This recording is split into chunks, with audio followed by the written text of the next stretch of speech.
Good morning and welcome to today's webinar.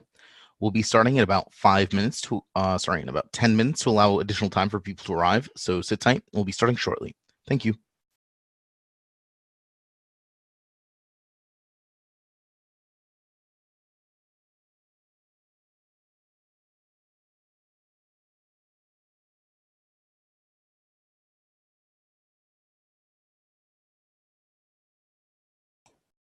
All right, looks like we're good to go.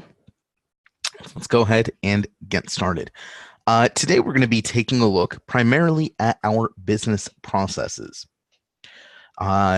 Business processes are one of the key features of BPM Online. It's even in the name, Business Process Management Online.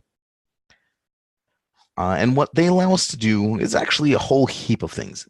The easiest way to understand what a business process does is it allows us to automate some sort of data entry tasks.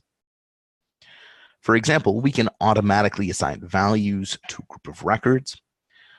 We can automatically have records be created or edited when another record is created or when a field in another record is edited and so on. There's a whole bunch of things we can do. To give you an example, we have a few out-of-the-box business processes already created and ready in BPM Online. That is the lead management process and the opportunity management process. The actual function, we go into more detail about how it works and the logic behind it from the business perspective during the full CRM bundle functionality trainings. But we're going to run through both processes very quickly just so we get a sense of how it looks on the user end. And then we're going to take a close look at the actual process itself to see how it's built. All right. So let's start with the lead management process. I'm going to go from creating a lead all the way to closing an opportunity.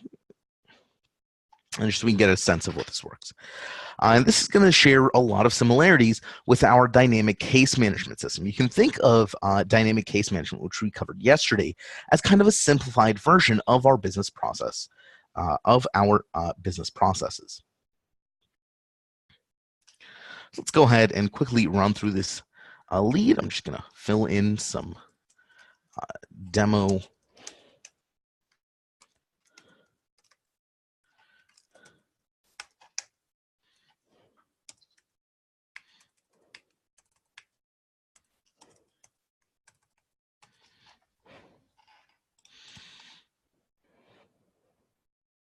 All right, so I've created a lead here. In order to begin the lead management process, all you need to do is click on the qualify button. This is going to launch the lead management process. Generally speaking, both the lead and the opportunity management processes are either creating records or creating activities. You can see when I hit that qualify button, I was immediately redirected here to an opened activity where I'm given some amount of options.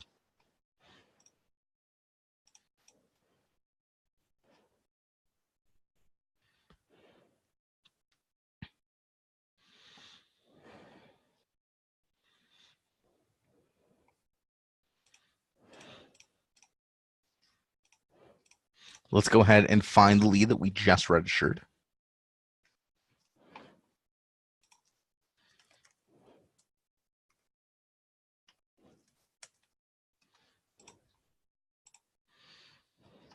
We can see that we're already in the demo test or in the middle stage of our lead management process. So we're already in the handoff to sales stage. And we have an activity ready for us. We can see that an account and a contact have been generated for us. And they contain some kind of information. We can go ahead and complete this activity. Fill in some variables here.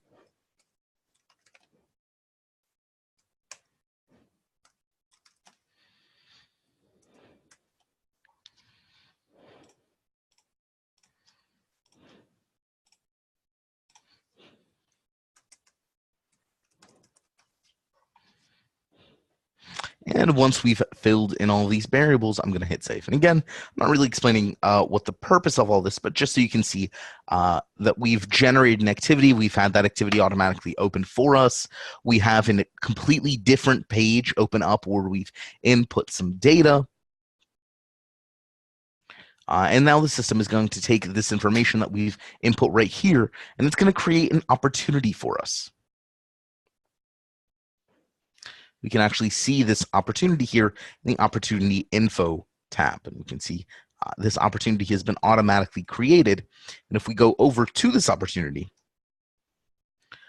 then we're going to go ahead and see all of the information that we'd entered previously carried over to our opportunity. We have our conduct presentation, assign opportunity owner, and so on.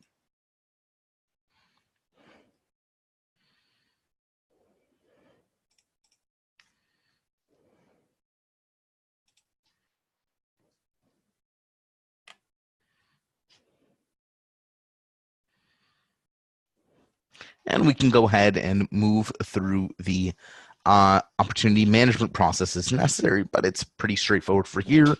The system generally just automatically generates us some activities, and depending on the results of those activities, we move to another stage. So that's how a business process typically looks from the user side. But if you take a look at our process library, this is found, again, in the System Designer. You have the Process Library tab up here. You'll notice that we have quite a few business processes that are unrelated to the lead management or opportunity management process. We have score opportunity, score lead, send push notification, predict field values for case, send email to case contact, so on and so on. We have a lot of these opportunities or a lot of these business processes that pretty much just extend the coded functionality of the platform. So business processes aren't just used for users. They can also be run basically autonomously in the background to extend some kind of functionality. If we know C#, we can actually just write entire scripts in a business process and then have that script execute depending on some kind of conditions. Speaking of which, in our process library, we do have all of the business processes in our system. We can see each business process divided into folders. So if I want to see all the business processes related to cases, I can see them here. If I want to see all the business processes related to feed notifications, I could see them there.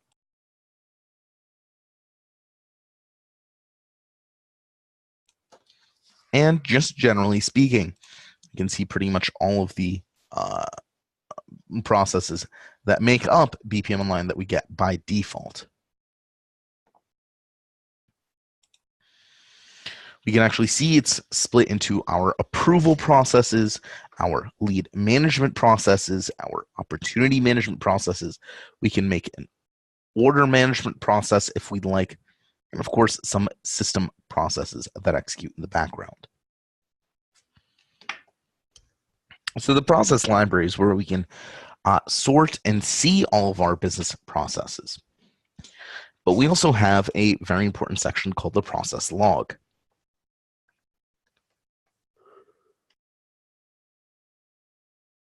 The process log is very much a debugging section. Whenever you're going to be building business processes, you're going to run into the issue that they're 100% going to have bugs. They won't complete or execute the way you expect them to, or you'll get some unexpected behavior. All of that can be diagnosed via the process log. The process log lets us see all of our completed and running business processes, who launched them. That's the owner field right there. And we can specify some sort of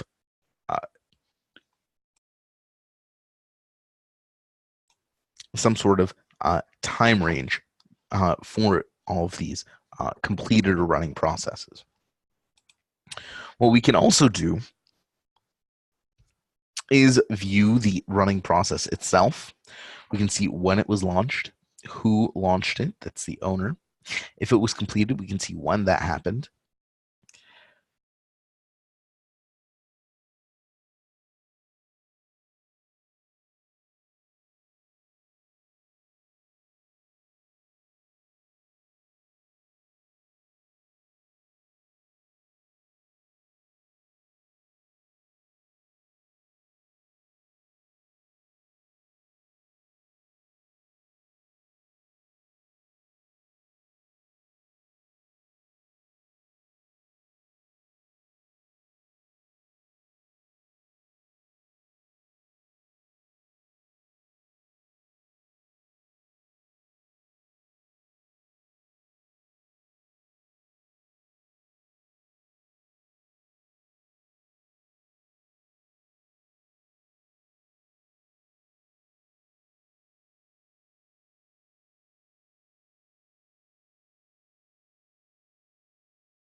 So as I was saying, in our process log, you can see all of the records that we're also connected to.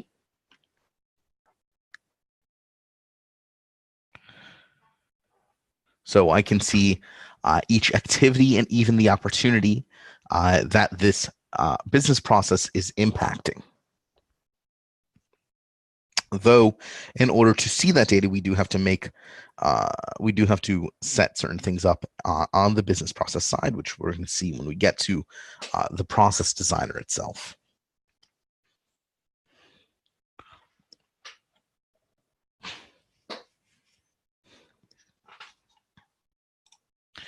Another thing that we get to do from the process log is we can view the execution diagram. We can actually see how and what elements have been completed in the business process. So if we see any errors in our process elements, we will actually be able to diagnose them via our execution diagram here. And what you can see here is actually all the elements that make up a business process. And don't worry if it looks a little complicated. We're going to go into all of the different parts here and explain exactly what each of these elements does.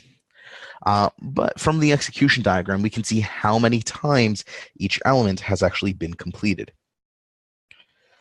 So you'll notice a little number in the upper left-hand corner of each element.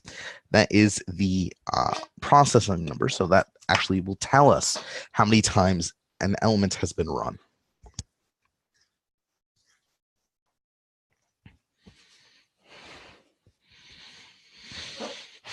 For example, here we can see that all of our elements have run one time. This is especially helpful if we're ever creating something like a loop in our business processes. And if we expect to see a loop 5 times and we see it once or twice or 10 times, then we know obviously that something in our business process isn't acting the way we want it to.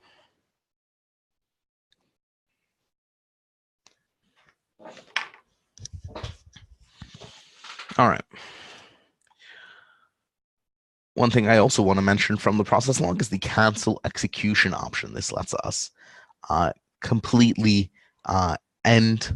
forcefully terminate a running business process. This is especially helpful when we have a bunch of business processes running that we don't want, that it's causing slowdowns in our system. And typically, you don't have to worry about business processes causing slowdowns. However, when you're creating a business process that's going to be activated very often, and it's going to have a lot of simultaneous instances, depending on how many instances. And we're talking somewhere in the realm of thousands. Only then will you start incurring some sort of slowdowns. But those sort of cases are relatively rare. Typically, you're going to be using the cancel execution button when you have a buggy business process running that you want to stop and debug.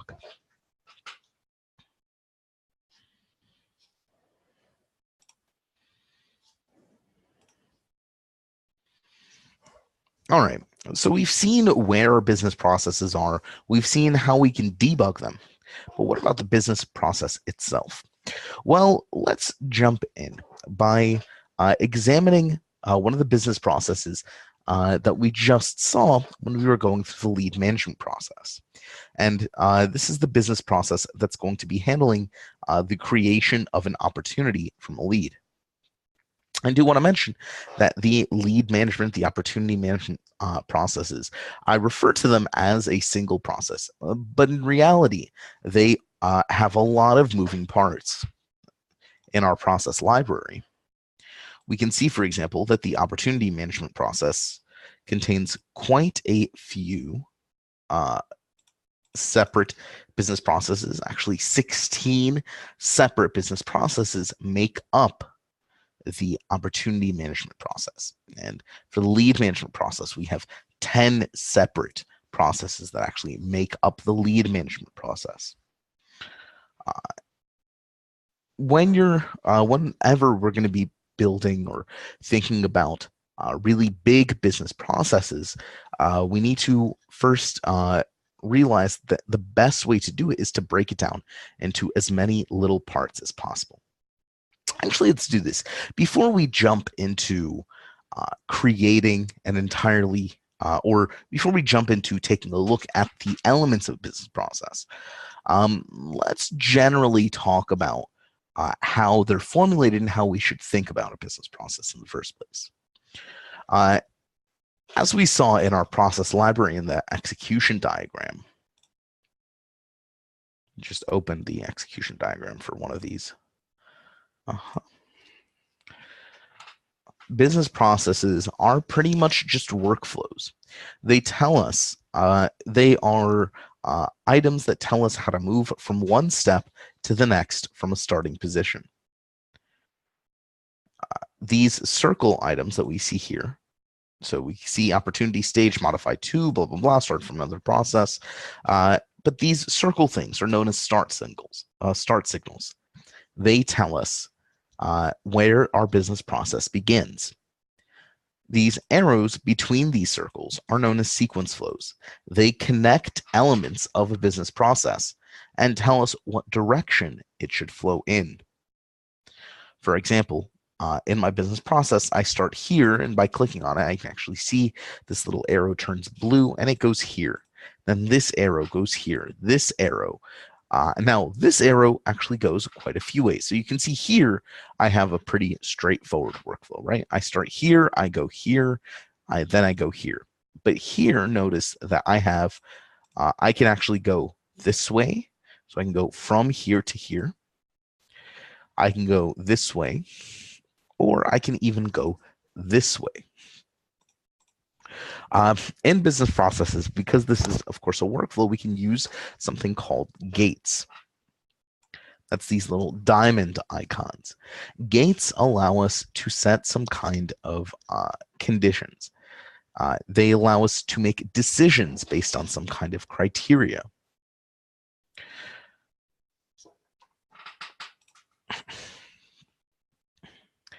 And sequence flows with this little diamond icon. So you can see here, these sequence flows are just arrows that are just straight this way. And when I click here, we have a little diamond tail.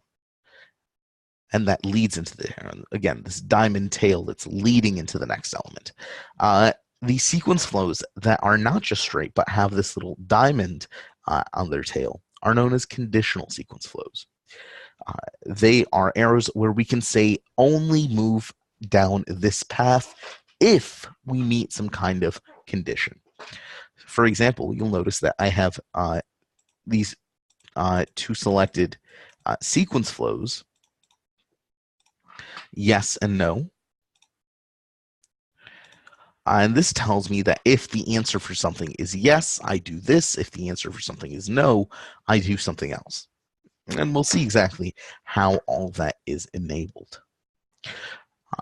But generally speaking, that is the structure of a business process. We have some sort of start elements, these green circles. These start elements connect different elements. Everything you see in a box in this square shape, no matter what color or the symbol inside it, is an element of our business process. These are stuff that the system does. Either we do personally, or the system does automatically for us. And we'll get into each and every kind of element a little later on here, but just for now, keep in mind. So we have our start element, our start signals, connected by sequence flows to process elements. These sequence flows can also be conditional, letting us choose which path we want to take if one or the other condition is met. And finally, when we've moved through all this, we hit a stop signal, which is this little red, and this indicates that the process is terminated. So whenever we want to automate something in a business process, we first need to draw a very rough workflow, or at least understand our workflow before we can actually go ahead and automate it.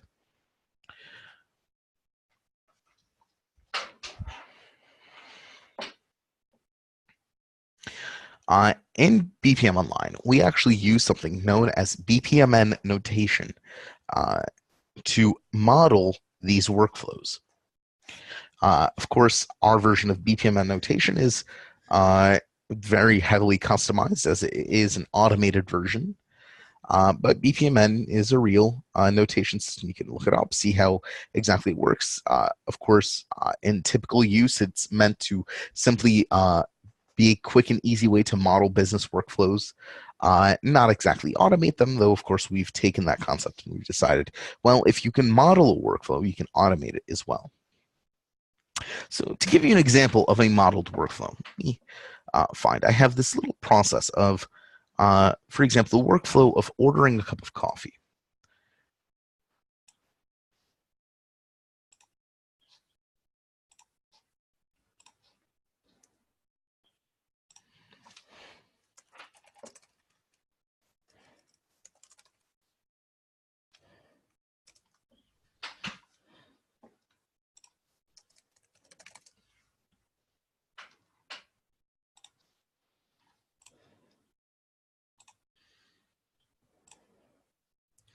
For example, here we have a very easy tool. This is a demo tool for BPMN modeling. And we're just very quickly going to model, like I mentioned, ordering a cup of coffee. So we have the start signal. This start signal is whatever triggers our business process. So let's say our process here is going to be triggered by our desire to have a cup of coffee. So that's going to be our start signal. So I'm going to just annotate this. Want to have a cup of Joe. So my start signal, the thing that's going to kick off this entire thing, is the fact that I want to have a cup of coffee. All right. What do I do when I want to have a cup of coffee? Well, I have to make a decision immediately. Do I want to make this cup of coffee myself, or do I want to buy it from somewhere? Remember that we indicate decisions via these gates. So I'm going to put out this gate indicating that immediately after I have this start, after my business process starts, I have to make some kind of decision. So I'm going to connect these two elements, showing me how I move from them. And then I'm going to put in two actions. So these are tasks. And of course, these tasks are going to be completely different depending on what I want to do. So I'm going to draw out two of these aligned here. Oops, and aligned here.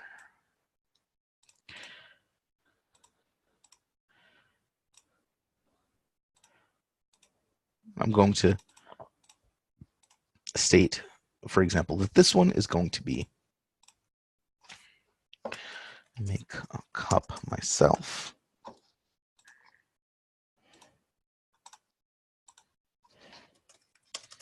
Buy a cup of coffee. So I have two tasks. So I have this decision to make as soon as I decide to have a cup of coffee, whether I want to make it myself or whether I want to buy it. Now, making a cup of coffee myself isn't just a single task, right?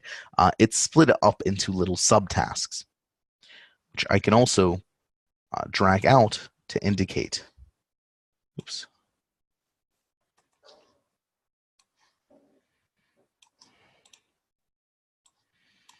I'm just going to drag out my flows here.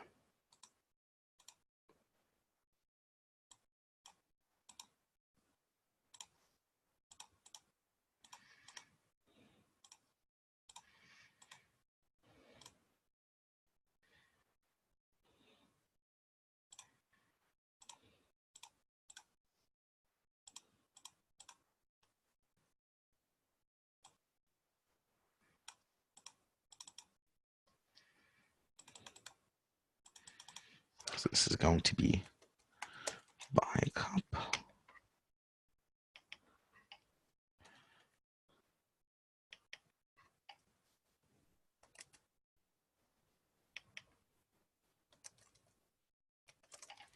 Make myself.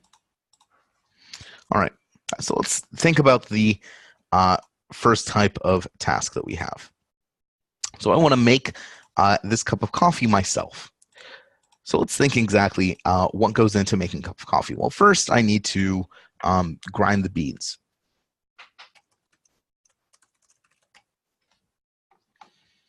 Then I need to boil some water.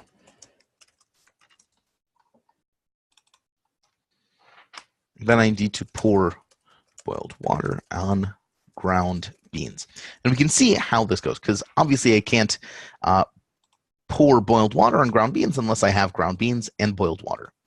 And after that, of course, I can finally enjoy my cup of coffee. So I can put in my last thing, connect it, and say, enjoy cup of coffee.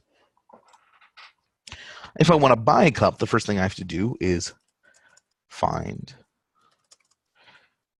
a cafe of some kind.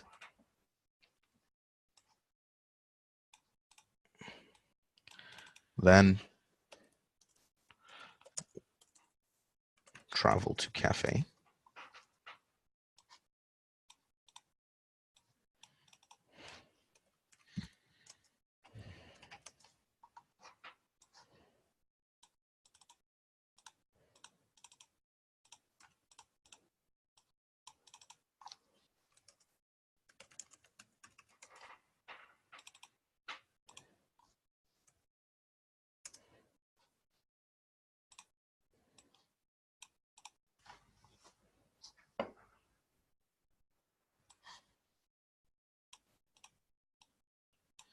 All right.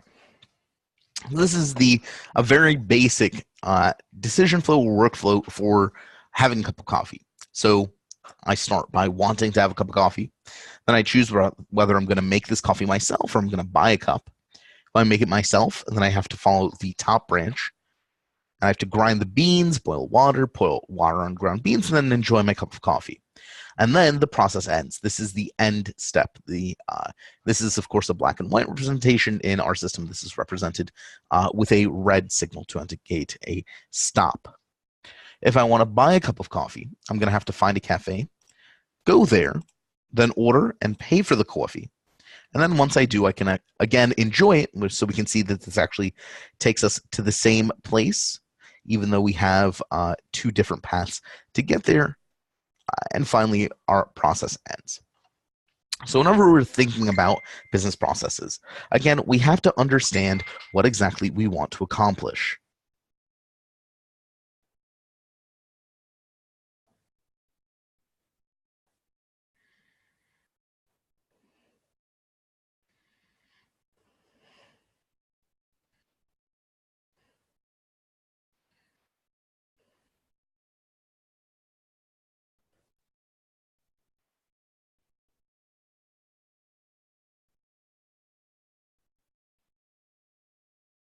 And we want to be thinking of the business process in terms of tasks, decisions, and events.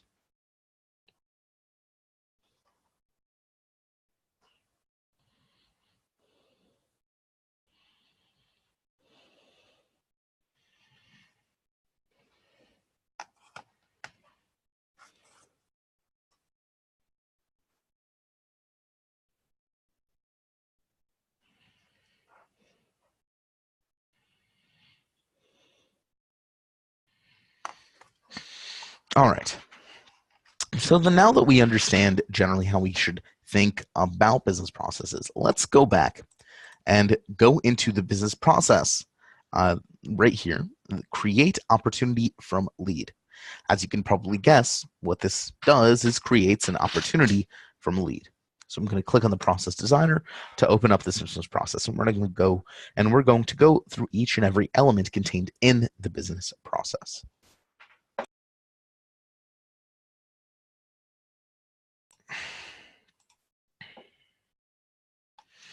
All right, so what we see here is the UI for our process designer. This is where we create all of our business processes. It's made up of a series of panes. So on the left-hand side, we have our process elements. So this contains all of our tasks. This contains our signals, our start and our end events. We even have some intermediate events. We have our gateways and some sub-processes. On the right-hand side pane, we have general settings, the name of the process, the version, a description, the package in which it's held, the maximum amount of times it's going to repeat in a single cycle before being cut off.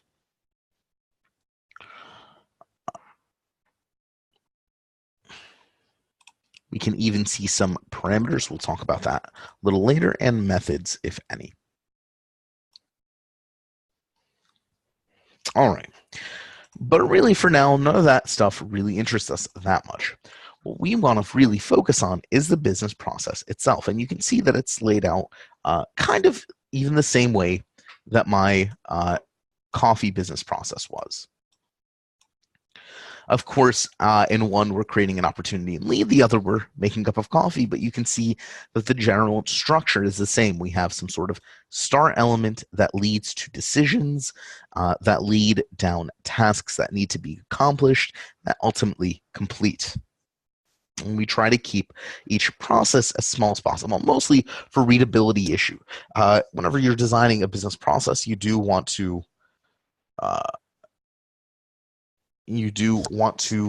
keep it pretty much as small as possible, just so it's easier to debug. And if you do run into problems, you can fix just a couple of elements instead of going in and fixing everything.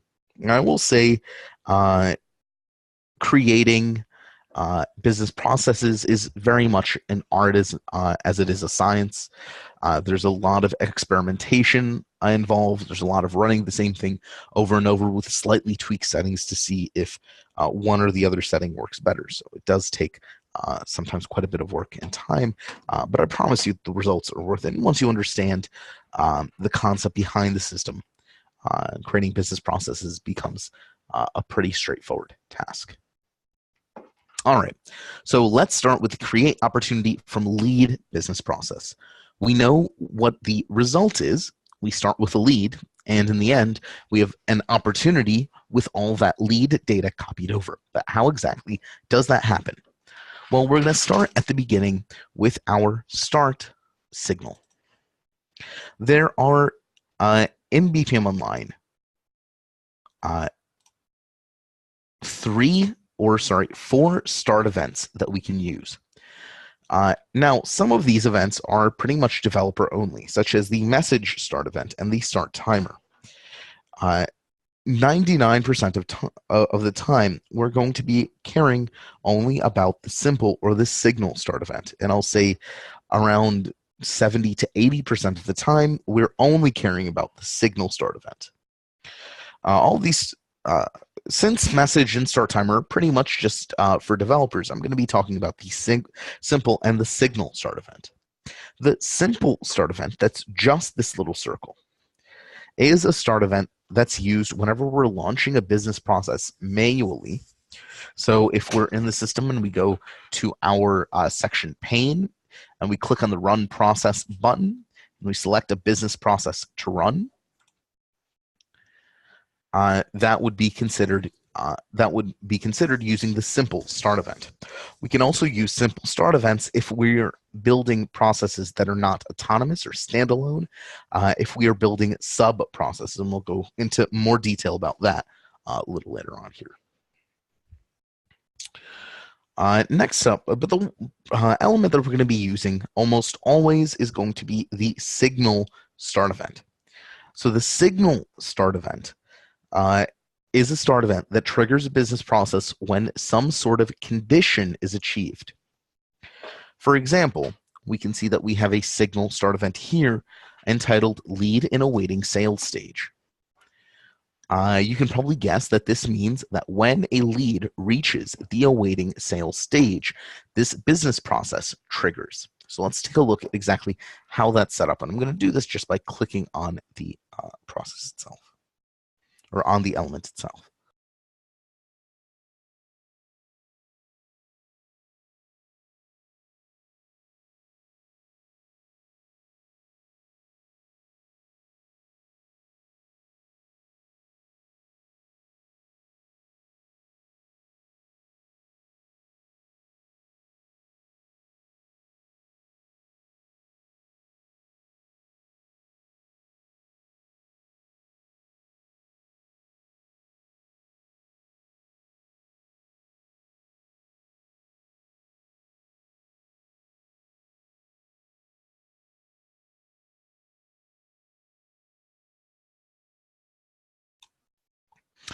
So let's take a look. On the right-hand side, our general settings pane turns into the settings pane for each individual element.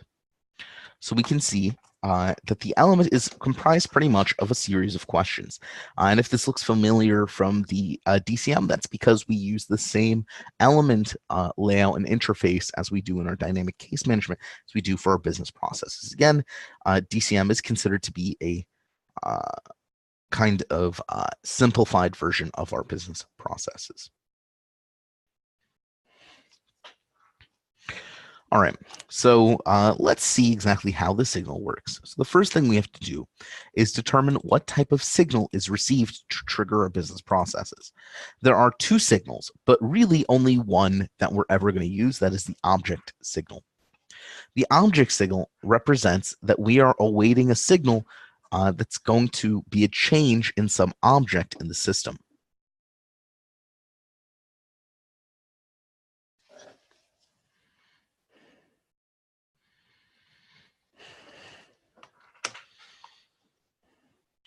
So once we choose our object signal, we have to then specify the object that we're using, in this case, the lead section, because again, we want this business process to start whenever our lead reaches the awaiting sales stage. So of course, we're going to be listening for a signal from the lead object. Next, we're given another question: which event should trigger the signal? This is where we choose how exactly our signal is indicated. We have three ways. We can say when a record is added, so if we add a new lead, when a record is modified, when an existing lead is modified, or if we want, when a record is deleted, when an existing lead is removed. In this case, we can see that the signal is record modified, meaning we're waiting for the lead, for a lead record to change in some way. Then we can state what changes we expect, either in any field or in any of the selected fields. Typically, you're going to be using any of the selected fields, so there are situations where you say, I just want any kind of change at all. Typically, though, you want to be looking for some specific change, and we can say that specific change by stating that I expect to see a change in the lead stage field. But that's not enough to specify, to be as specific as we want. If we just leave in any of the selected fields and just say lead stage, then what the system is going to do is it's going to launch this business process whenever the lead stage field. So it'll change from qualification to handoff to sales. That'll trigger the business process. It'll go from awaiting sale to completed. It'll trigger the, or satisfied, it'll trigger the business process. If we go back from handoff to sale to nurturing, it'll also trigger the business process. And obviously, that's not what we want. We want only when the lead stage changes to awaiting sale. That's the only time we want this business process to start. So in addition to saying that we expect to see a change, we have to state what that change is.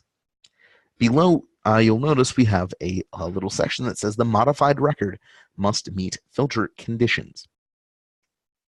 These filter conditions let us state exactly how we want the record to look after this change has occurred.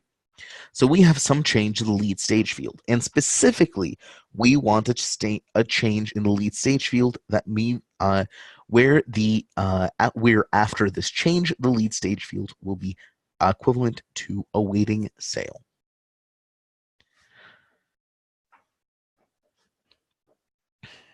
Whew. All right, so that might have sounded like a bit of explanation, but once you understand that all we did was basically say, I am waiting to see when a lead record changes, when the lead stage field in the lead record changes, and specifically when the lead stage changes to awaiting sale in the lead record. And then I want to launch this business process.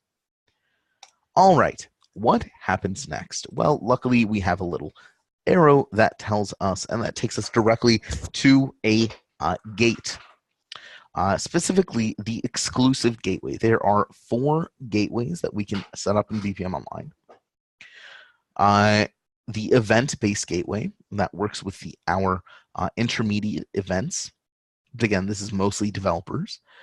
the exclusive gateway, inclusive gateway, and parallel gateway. You'll notice that two of them are known as OR, and one of them is known as AND.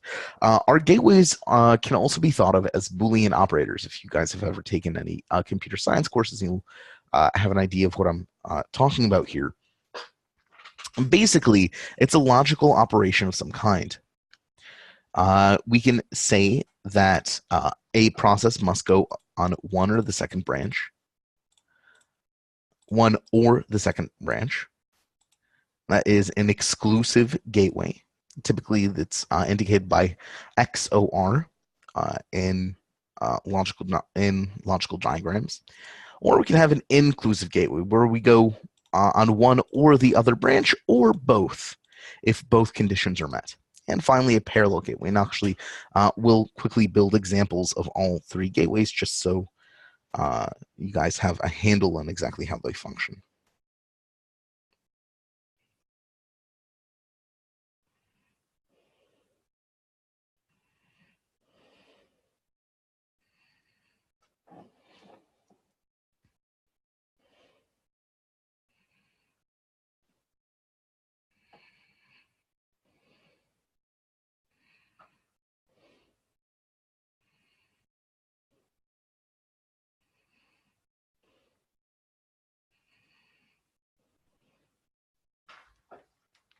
Here we have an exclusive OR gateway.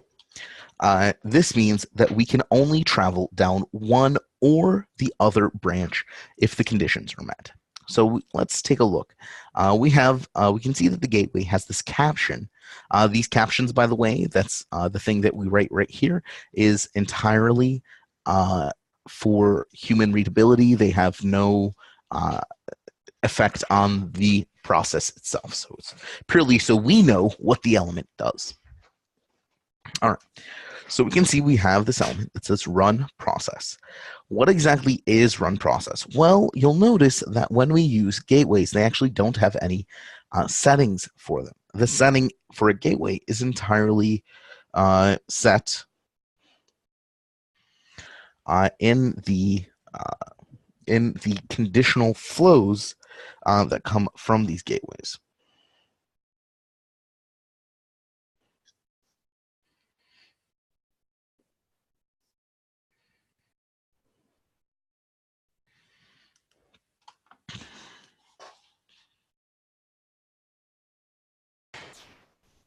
So let's take a look at these two questions, the yes and the no question. Let's take a look at the yes question first. So conditional flow has some sort of condition that tells us if it is activated or not. So if we choose this path or the other one. We can see that the condition to move down the flow for the yes question is a system setting, run opportunity process. Now, I don't really know any C# at all. I'm not a developer, but I can probably guess that what this means is we have a system setting called run opportunity process. And if it's checked, then the yes condition is assumed to be fulfilled. Now, you'll notice that the no flow does not have any conditions. Instead, it has a little tail with a line across through it. If you don't see it very well here, let me show you on the modeler itself. So if I just draw a random, so here I have any given sequence flow, and I can actually click on it and change it to a default flow. You'll notice I can also change it to conditional flow. A default flow is a flow that tells me that I should activate it whenever no other condition applies. So you can think of the default flow as saying, in all other cases, do X. So if I have my two conditional flows that are telling me one thing, and if none of those conditions apply, then I can use another flow and state that it is a default flow, meaning that if no other condition applies, use that. That's the default.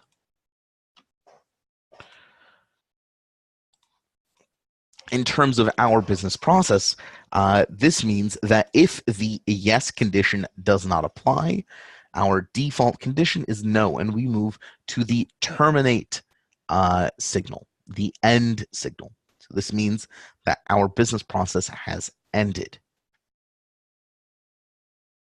Now, in human terms, I can understand that that means that if the system setting does not exist or is not toggled, then this business process terminates. Real easy. All right.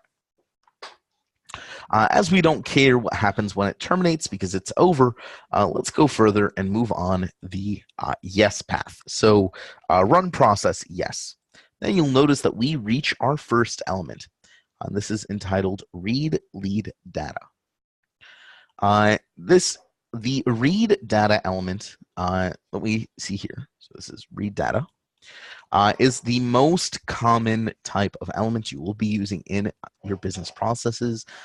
I would highly recommend you pay very close attention and really try to understand exactly how it functions and when we want to use it. What the read data element allows us to do is it allows us to use data, use values from a record later on in other elements of our business process.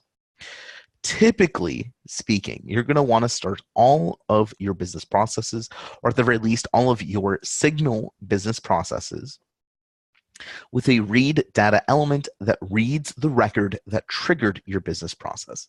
And that is exactly what we are doing in this case. We have a read lead data element. You'll notice that the first question we're asked, which data read mode to use? There are three choices. We can either read the first record in a selection. What this means is we're going to build, in this element, we're going to build a list of elements and then read the one at the top, the first one, and how we determine the first one, and all of that we're going to cover in just a moment. We can also calculate some kind of function, some kind of mathematical operation. Or, to be real easy, we can count the number of records that match our criteria. For example, I can, if I needed to, use the number of category A accounts I have in my system. I can use the calculate number of records data read mode to determine that and then use that number later on in my business process.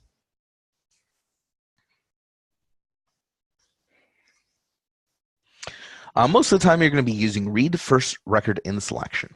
All right. Then we have to specify what object are we reading from. Well, in this case, we're reading from leads since we want to create an opportunity from a lead. In order to do that, we need to know what data the lead holds, right? We need to know what values are in the lead record before we can copy those values over to an opportunity. So next is how to filter records. So this is where the selection part of the question comes into play. How to filter records indicates that we have to have some way of building a list that the system can then look at and take the first value from.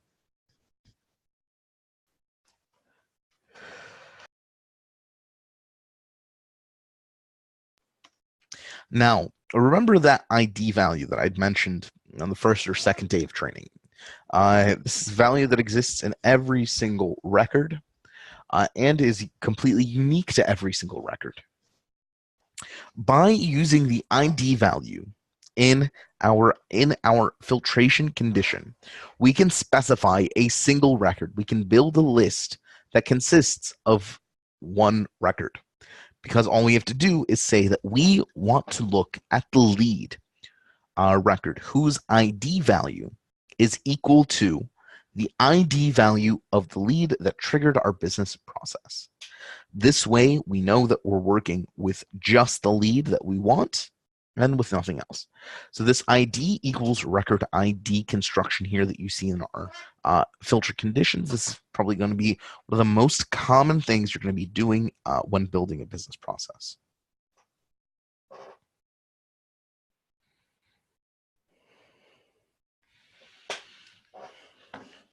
Below you, we have a way to sort records. It doesn't actually matter if we have a list of one, then it literally does not matter how we sort it because you're sorting one item.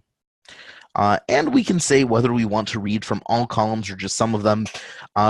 Almost all the time, you might as well just leave it, read data from all columns. There's very few instances where you're going to want to contain yourself to reading some specific columns instead of the whole record. All right. So once we've read the lead data and we've loaded that into our memory, what do we do next? Well, we have another sequence flow, and we reach another decision. And this one is called qualified as account.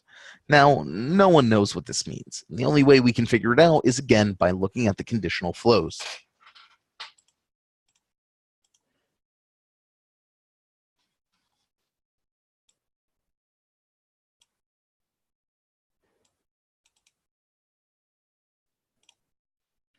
So let's take a look and do so. You'll notice that we have 3 flows. One of them is a default flow that leads to termination, so that's not that interesting to us. But we also have the yes and the no flows. Let's take a look at the yes flow. You'll notice condition for moving down the flow. Now, since this is too long to read, you can see that it's just ... When I hover over it, you'll see I have 2 little icons appear. The X will clear the value, and the lightning bolt will actually open up our formula window. The formula window is where we can write in the actual parameters, the settings of any element or conditional flow. So let's take a look at what is written here. Read lead data, first item of resulting collection, account. Now, we already know what read lead data, first item of resulting collection refers to. And account is probably the account field in that lead record. But this next part, well, this is a complete mystery. In fact, this is C# syntax. Actually, in our formula boxes, this is actually a C# interpreter, and we can write just straight C# code in it if we know the language. Now, neither you or I or developers, though some of you may be, I certainly am not a developer, but when building business processes, there are a couple of C# syntax terms that you should absolutely know to correctly build your business processes. First, let's start with the first term that we see here after this part. It is an exclamation point equal sign. In C#, exclamation point equal sign refers to is not equal to. So if you've ever seen an equal sign with the cross drawn through it, that is the is not equal to that we see here in C#. We also have 2 equal signs. This means is equal to. So 1 equal sign is not is equal to, but 2 equal signs are. We also have greater than and less than. Greater than and equal to, less than or equal to, and of course greater than and less than.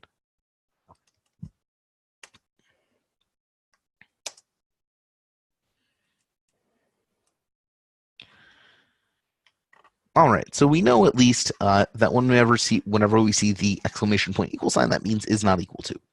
What about the next portion, GUID.empty? What does that refer to? Well, GUID.empty is a bit of C# syntax that means that the field's value is blank.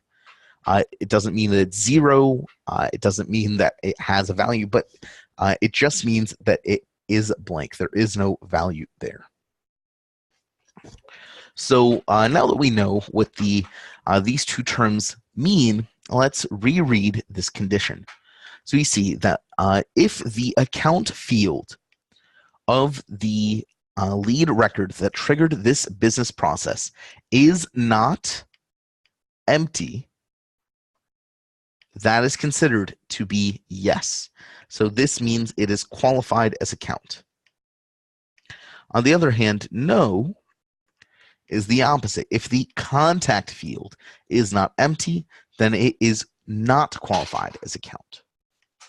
Now, I don't know why it's set up specifically that way, but at least I know what the functionality means when I read the parameters. All right. So if we make our choice yes or no, regardless, we can see that we have two pretty much identical paths to take. Though this is an exclusive gateway, so only one of these paths will ever be taken at a time.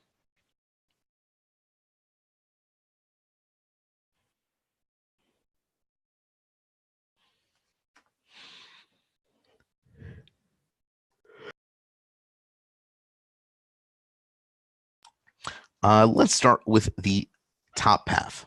So this is is qualified as count? No.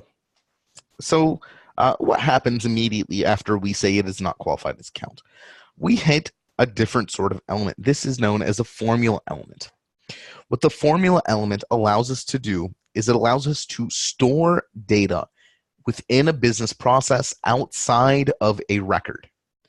Typically, all data in a business process is stored in some specific record, but by usage of a formula element, we can actually calculate some sort of value and then pass that value along to a parameter, which is a parameter is just some place that we can store data outside of a record. So let's take a look at this first formula. This asks, what parameter are we setting the formula value to? Well, we have some parameter we've called contact, and we've passed a value to that.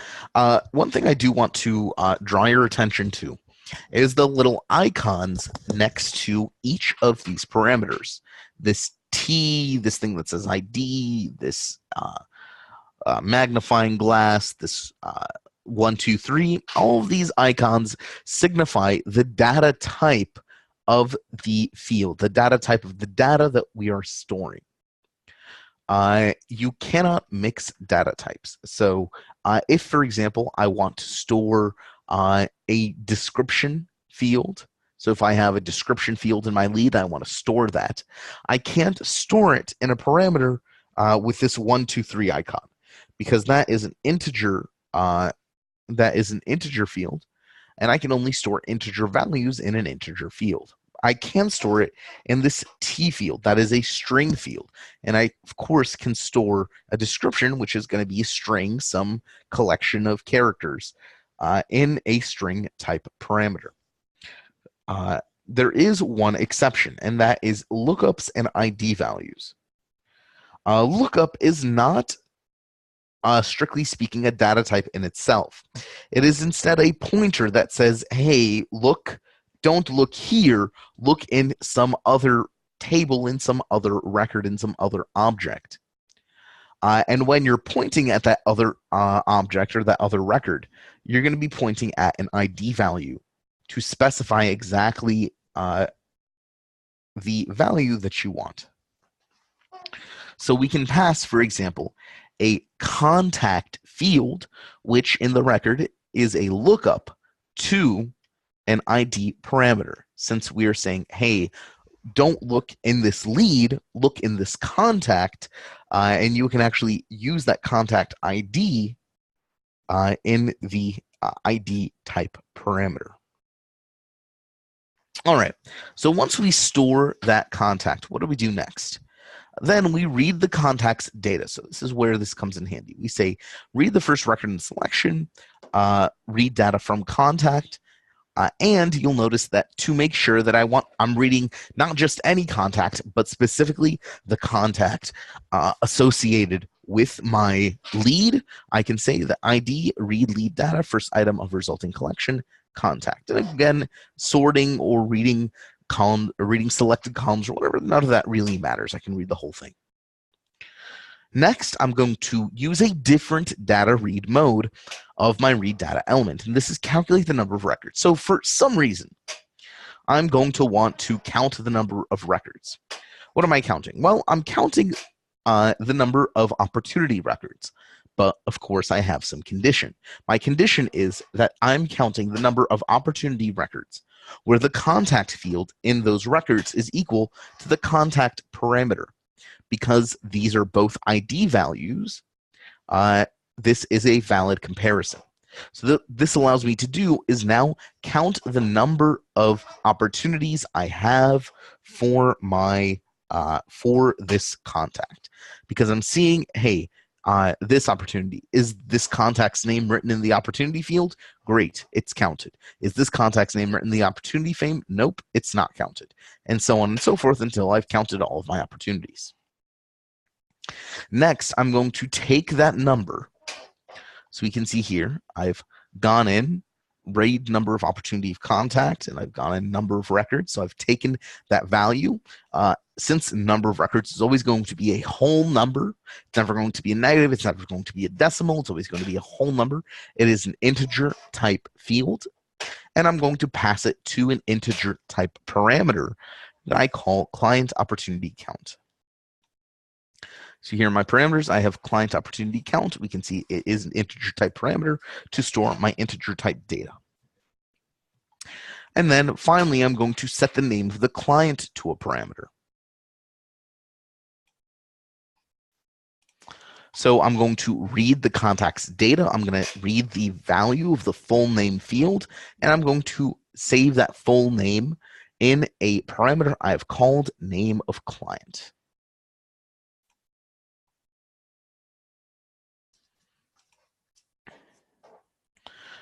All right, so we've done all of that.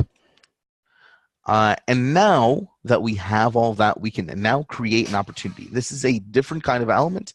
This is known as an add data element. You can probably guess what the add data element does. It allows us to add records to an object.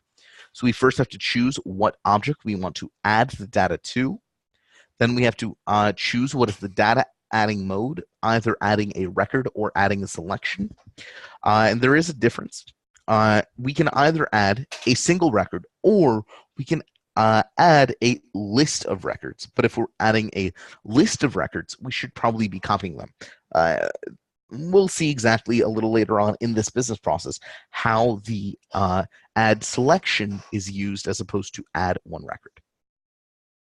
All right, but for now, let's just focus on adding one record. When we do, we've set all of the column values. So we said this opportunity, the account field in this opportunity should be equal to the account parameter. The name of this opportunity should be set up the following way. We'll talk about that in a second. See, the budget is set from the lead budget field. We have a toggle called new customer or existing customer, and new customer is only toggled if the client opportunity count is equal to 0. So this is where we've used the calculate number of records. We've said if it is equal to 0, then the new customer toggle is toggled. We've set the owner, customer need, closed on, so on and so forth. So all of this stuff, you can now see how we've copied all of that data from the lead to our newly created opportunity. The one thing I did want to talk about, however, is the name field. The name field is kind of a unique case because you'll notice that it is a little more complex than just copying some kind of value. If you've noticed, the system, our system here in BPM Online generates opportunity names. Let me just find this opportunity. Generates opportunity names as the name of the client /1. So this is, and we're going to see exactly how it generates that name and how it outputs that name to us. So let's look at the following formula. We have the name of the client. Okay, makes sense so far. And then a whole bunch of really confusing stuff. Well, let me try and explain a little bit. Remember that I'd mentioned that these formula boxes are actually C# interpreters. Everything written in there is not plain English text. It is C#. It is C# code.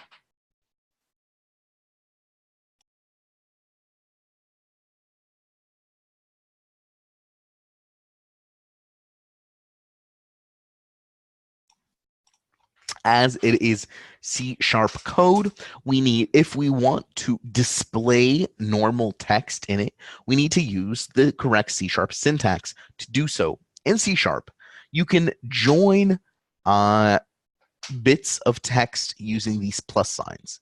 So when you write a plus sign in C#, you're actually joining different bits of text.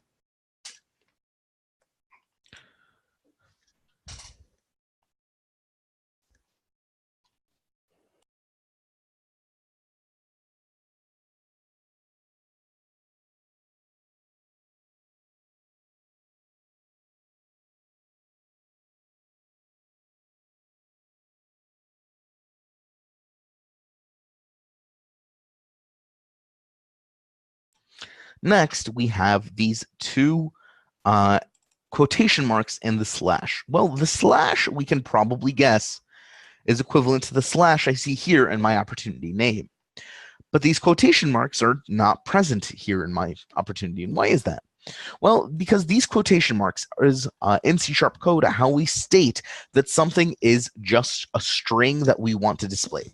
So it is not code if we did not have these bits of these quotation marks, and we just had plus this plus / plus, the system would try to interpret this / as C# code. In order to tell the system it is not C# code, it is just text, we have to enclose it in quotation marks.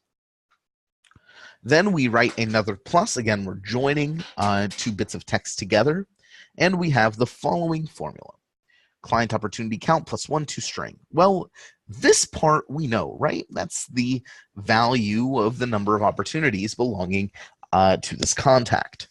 We can probably even guess what plus 1 does. It adds 1 to this value. But why do we need this toString part? What's with that? If we don't have this toString part, why doesn't this work? Well, think back to our data types. This, the opportunity owner, is probably a name data type. So let's go over to this, to our opportunity. We can see the name is a string field. I can put whatever I want in here, whatever symbols, whatever symbols and so on that I care about. However, the client opportunity count is an integer. It can only be displayed in integer type fields. If we want to use it in a string type field, then before it can be displayed, we have to convert the data type to string. And that is exactly what this bit of syntax does. Dot to string signifies that we're going to take this value, which is an integer, and we are going to convert it to a string. Once we then have name of client / however many opportunities they have plus 1, since this is a new opportunity. And we get exactly this. So name of customer / 1, because I have this is a new customer. I do not have any other opportunities for this customer, and if I did, it would automatically be set to existing customer, and this name would be / whatever plus 1 I have for that customer. All right.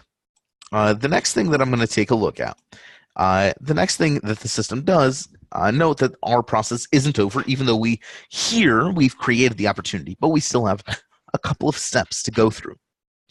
The next thing that the system asks us is, has the lead been qualified as contact? Again, I don't know what that means. No one really knows what that means. We have to look at the conditional flow to see exactly what the question is asking. And we can see that this condition is the same as the condition for the no in qualified as count. So we can see we're looking at the contact and saying if the contact field is not empty, then it is qualified as contact. Great, and then we add the contact to the opportunity. Note that we're adding to a detail. Contact in opportunity is a detail. That's this detail here.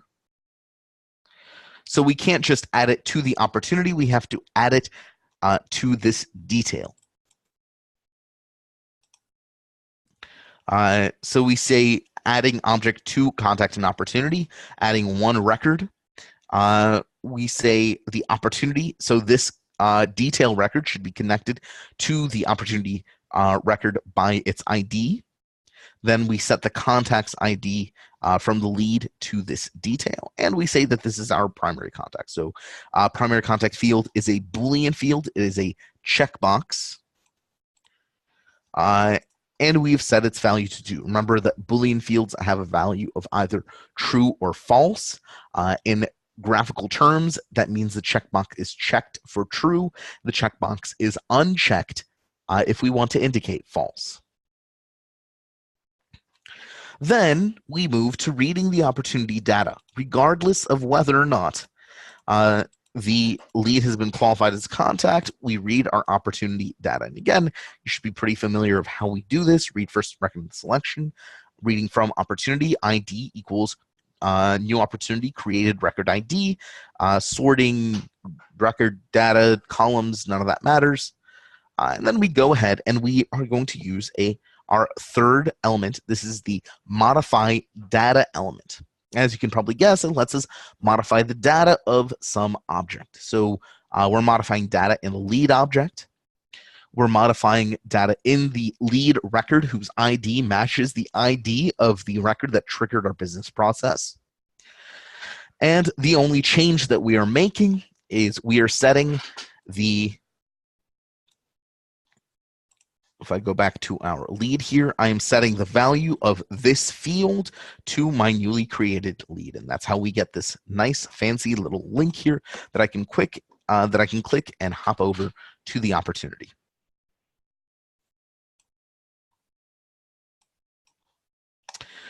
But I'm not done yet. I then see if there were any products in my lead. Again, this is a detail.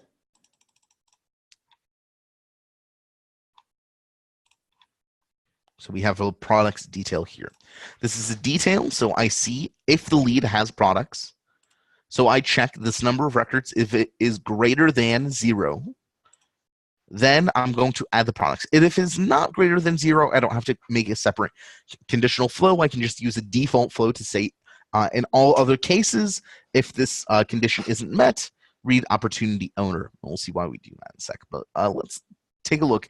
Add products to opportunity, because this is a very useful thing to keep in mind. How to copy records en masse from one object to another. In this case, we are copying records from the product in lead detail to the opportunity product detail. And you'll notice that we are not using add one record because since it is a detail, a lead may have multiple products in it, and we want to make sure that all of those products are copied over to our opportunity. So we are adding a selection. We're not just adding one record. When you're adding the selection, we have to add the selection from some other object. We can't create new records en masse. We have to copy them if we're going to use the add selection mode. Then we have to copy them from another object. So we have, this is the object we're copying from, this is the object we're copying to. And we're saying that copy all of the records from here to here where the lead equals our lead ID. And then we say that the opportunity, and then we simply state the opportunity, and we can state the product as well. We can say that the product should be equal to product. So selection result product, and opportunity should be equal to created record ID. All right, once that's done, we read our opportunity owner. So read first document selection, contact ID equals owner ID. This the owner field is, of course, a contact to look up. And then we create an opportunity notification. This is kind of an advanced add data feature. I'm not really going to go into the details of how exactly it's set up, since creating notifications is a little bit more technical than we've seen so far. All I'm going to say is if you do ever want to make a business process that creates a notification of some sort, then I highly recommend you to just see and copy exactly how the add data element here functions. Then we can see we have a final gateway that says if the meeting date is filled in. So we read the lead, we check the meeting date and time. If this is over, greater than date and time minimum value, this is a date and time system variable. And if we say if it is greater than the minimum value is 0, of course, then of course it will be, we will start some other kind of business process.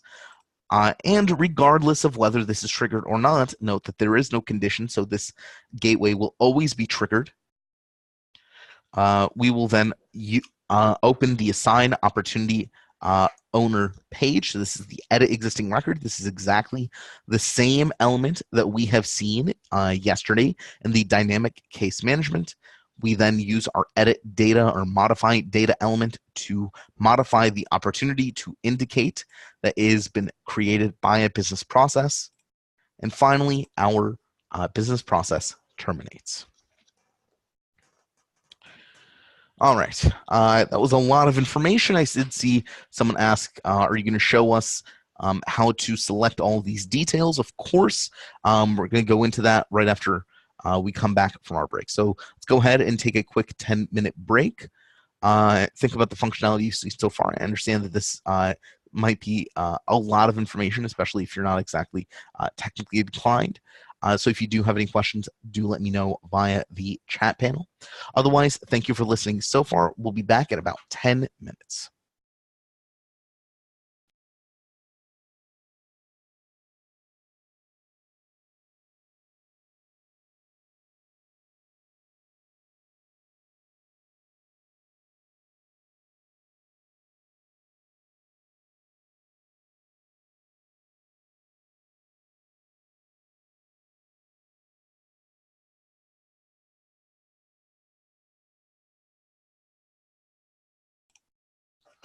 All right, so now that we've seen how one of our business processes is constructed, we've actually seen quite a few elements that we have in our business processes. Let's go ahead and take a look at the elements that we haven't seen. I'm just quickly going to hop over to our process designer once more. I'm just going to hit the new process button.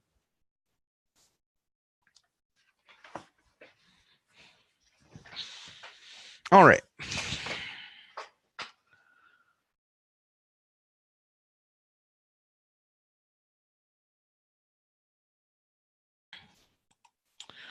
Let's go ahead and take a look at the elements that we haven't covered. In BPM Online, most of our tasks are divided into two groups.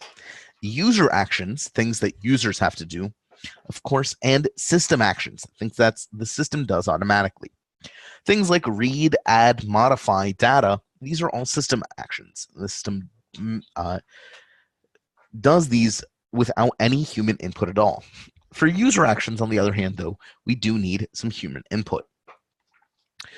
Most of these elements we've already seen with the dynamic case management, so I'm not going to go over them once more. Perform task, open edit page, send email, and approval. These elements are all identical to how they look like in our dynamic case management system.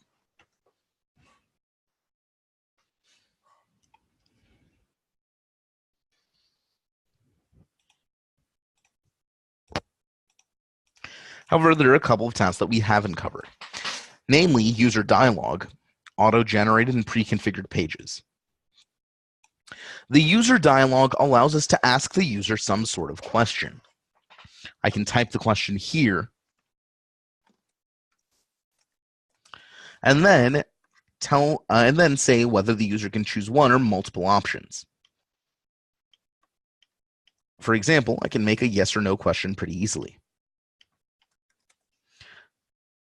And then I can state who answers. And usually this is going to be the user who is currently in the business process. The best thing about user dialogues is the ability to create branching paths directly from the dialogue. You'll notice that when I click on an element, I'm given a choice of one of the three sequence flows. By selecting the conditional flow, I'm actually not told to input some kind of parameter. I can instead specify what the result of the answer should be. So I can say if the user chooses yes, go on this path, and if the user chooses no, go on the other path.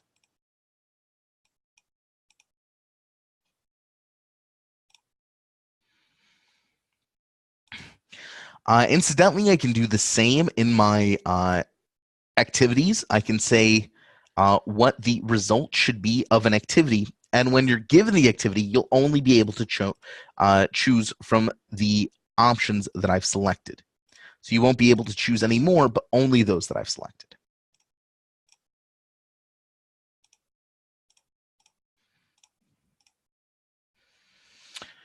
Auto-generated page is how we see, if you remember in our lead management process, we have a new page entirely that says enter information for proceeding to handoff. This is where we input the budget, input the meeting time, and so on. And we do that not in any existing record. Instead, we kind of create a one-time use page to store all of that data. This is known as an auto-generated page. It can have buttons, a title, of course.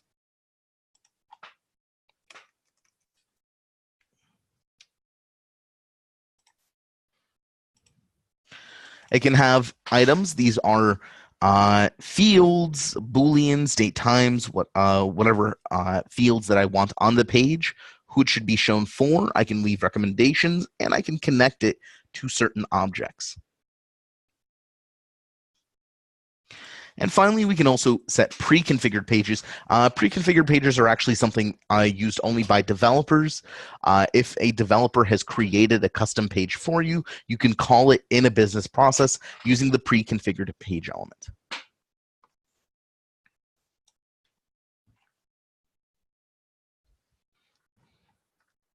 So those are all of the user actions that we can take. Let's look at the system actions that we can take that we haven't gone into. This is delete data, change access rights, and connect process to user. You might have noticed that I've skipped a couple of them: call web service, script task, and user task. All three of these require developers to implement correctly. Let's talk about delete data. You can probably guess that delete data deletes records from some kind of object. For example, I can make a delete data object that will delete all records, all contact records for names, for first names that start with the letter A.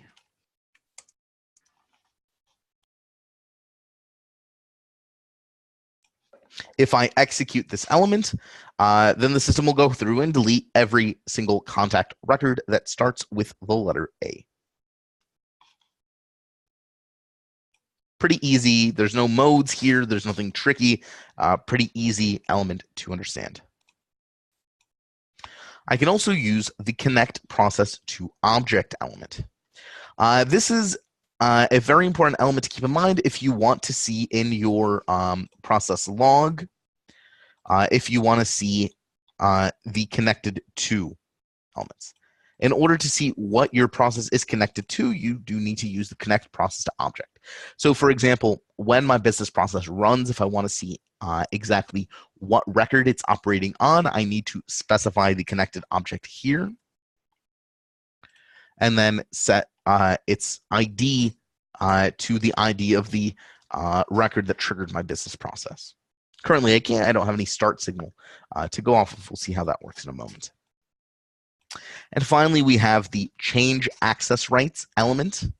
As you can probably guess, this allows me to dynamically change the access rights of a given business process. We're actually going to see an example of that when we go and make a couple of demo business processes. So we'll see exactly how this works. Then we've already seen our simple and our signal start signals. Remember that start timer and message are more for developers. Though start timer we can also set up, for example, if we have a business process that's going to run daily every morning, then we can say every one day at 12 a.m. And then I can say that I want this process to run for this month and the end at the end of the month, for example, if I have any need for that. So I can use my start timer to actually time my business processes.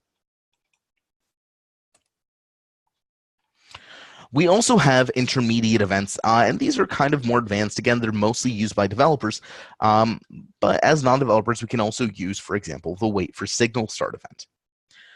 Wait for signal will wait for some change. It works just like our signal start event, except we use it in the middle of a business process. So for example, if we ever have a point where one record or a business process operating on one record needs to pause and wait to see if there's going to be a change in a different record, we can use the wait for signal element to set that up. And wait for timer allows us to pause a business process for some amount of seconds. The rest are pretty much only for developers. We've already seen our end events, and we've already seen the exclusive gateway, but I did want to talk about our inclusive gateways as well, the inclusive and parallel gateway. So as I mentioned, an inclusive gateway works in the following way.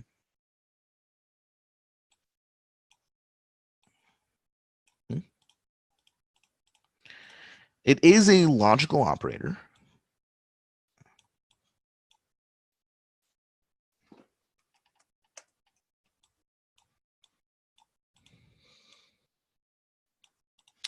And it allows us to activate multiple branches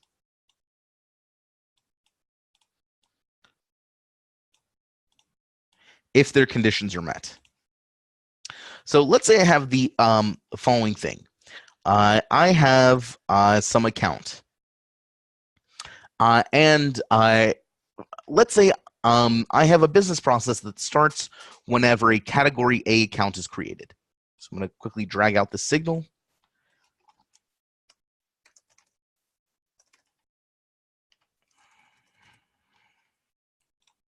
Set up my start event.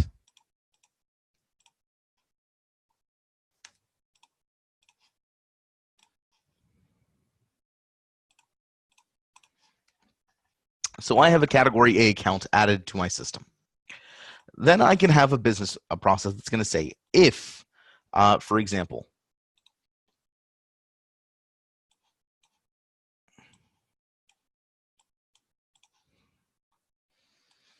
use my read data element here so I can quickly use those fields as well.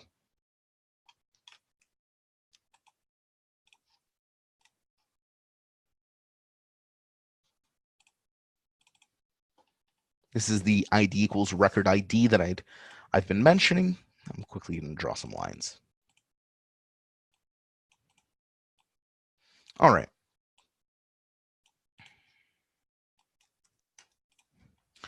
So I create a category account, my business process launches. I read that account. Next, I want to say that if the revenue of that account is greater than X, I want to change a value of a field. So I'm going to set up a condition. I'm going to say that if the read account annual revenue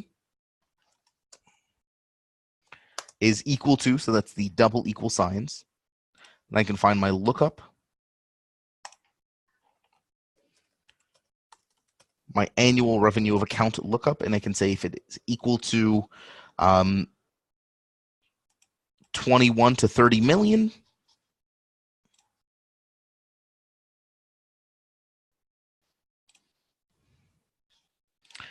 then I want to edit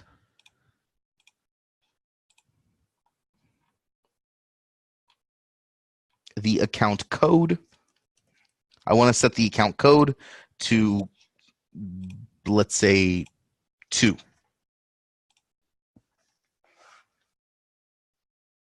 Or sorry, this is actually incorrect. ID equals record ID. That should be my filtration criteria.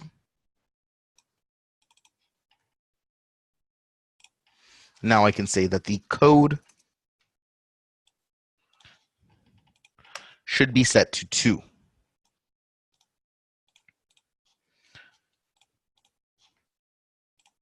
So I have my conditional flow.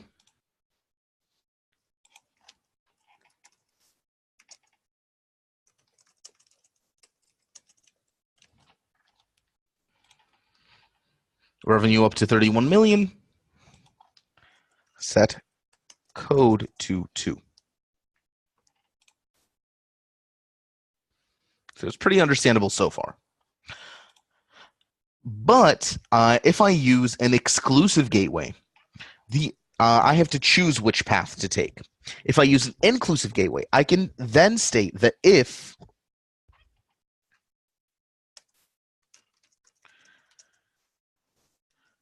revenue greater than 31 million,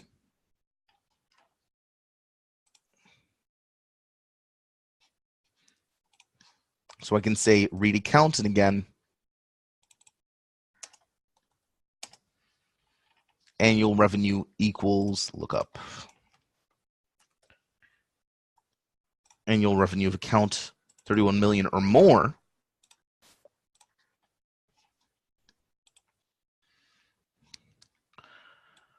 Then let's say I make an activity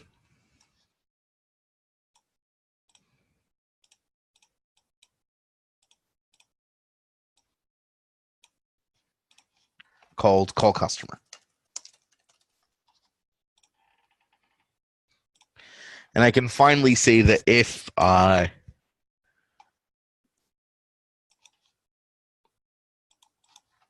let's say that if we have an email exists for account,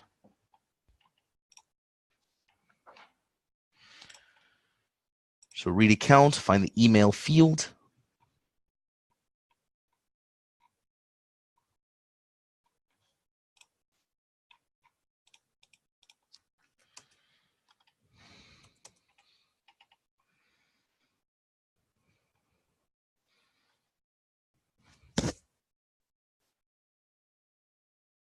actually I'll need another read data element here. Read communication options.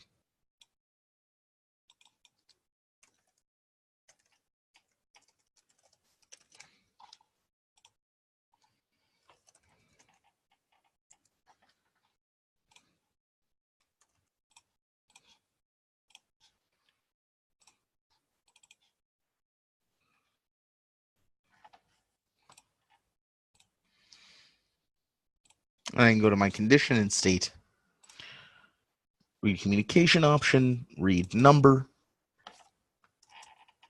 is not GUID empty. So I can say if the email is not empty, so email exists, then I can go ahead and modify the data, or I can automatically send an email to them. So what this allows me to do is say, if this exists, do this. If this exists, do this. And it's not exclusive. Well, not all 3 of them, because only one of these 2 paths could possibly be true at a time. But I can have just this activate. I can have this and this activate. I can have this and this activate. I can have just this activate or just that activate. So by using my inclusive gateways, I can actually have multiple branches occur depending on the conditions. And these branches don't necessarily have to be exclusive of each other. Parallel gateways just force the process to pause until both tasks in the gateway have been completed. So parallel gateways always start and end with these gateways. Notice that we can only use sequence flows, and I can say that both these tasks have to be completed.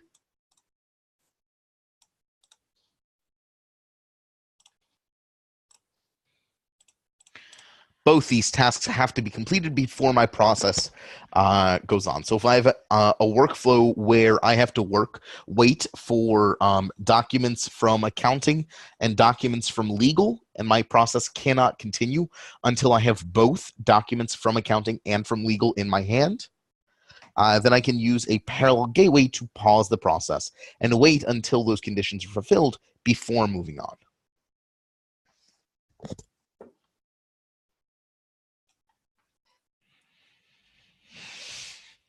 All right, and the last thing that we'll talk about are sub-processes.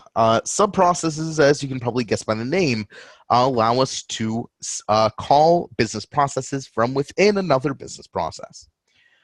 In our default process or out-of-the-box processes, this is actually used in the opportunity and lead management processes both. This is one of the ways that we can make atomized business process, that is, business processes that deal with a specific part of the workflow and complete just their action. They don't interact with anything else. This, of course, makes troubleshooting a lot easier since if something breaks, we don't have to go digging through the entire process. We can just go in and make whatever edits we need to the sub-process in question.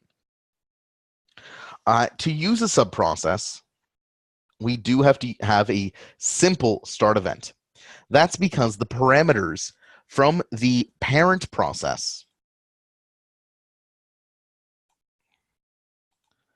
will be passed, or rather the parameters in the subprocess will inherit their values from the parent process. So when we choose what process to run, we then pass on whatever process parameter we need. So instead of, let's say we have a sub-process involving our account, we don't have the account value naturally in our sub-process, but instead we take the account value from the parent process. All we do is we simply save, we create a parameter, call this parameter account or whatever we need to, and we put that value into the value of the sub-process.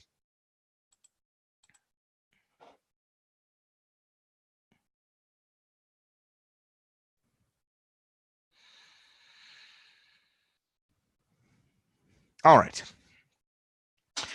Again, I know that's a lot of information to handle. If someone has any specific questions right now, let me know. Otherwise, let's dive right in. Go ahead, open your demos. We're going to dive right into creating our own business process. I'm going to try to create 2 or 3 if time permits. So this, hopefully you guys can follow along with me as we work through these examples.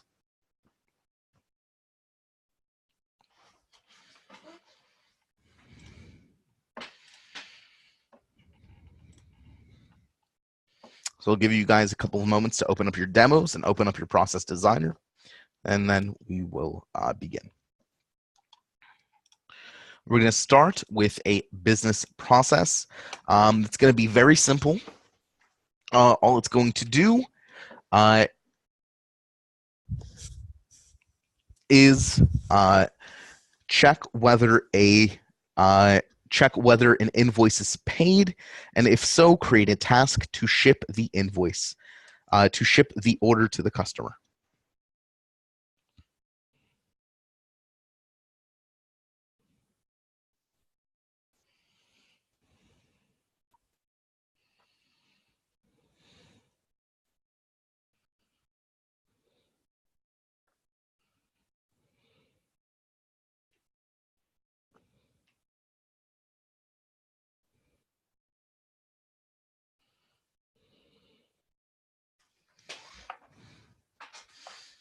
All right, hopefully you guys have gotten your demos open. So let's go ahead and build this business process. So again, we want a business process to, let's call this ship, or after invoice paid.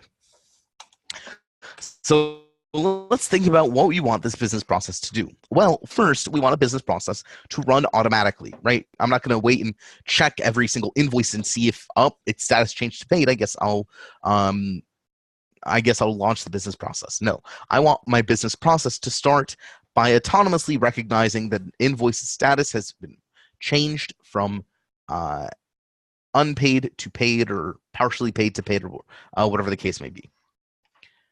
So that tells me that I need a signal start event. So let's go ahead and drag out the signal start event. We're going to say invoice paid. All right. So now we have invoice paid. We can start with the object. Our object is, of course, invoice. So I'm going to go ahead and select invoice. The next thing that we need to choose is what event should trigger our business process. It's going to be triggered by saying that the record has been modified, right? So if I have if I add a new invoice that's already paid, I mean, possible, but that's kind of going to be outside the bounds of this process. What I care about is specifically existing invoices that have had their invoice changed, their payment status changed to paid. So I'm going to say that I am expecting the event, the record to be modified, and I'm expecting a change in a specific field, the payment status field.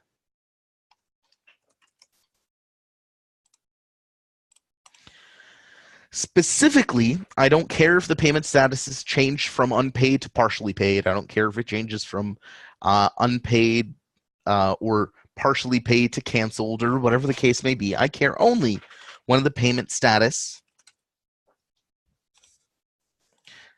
is equal to paid. That's the only time I care. That's the only time I want my business process to launch.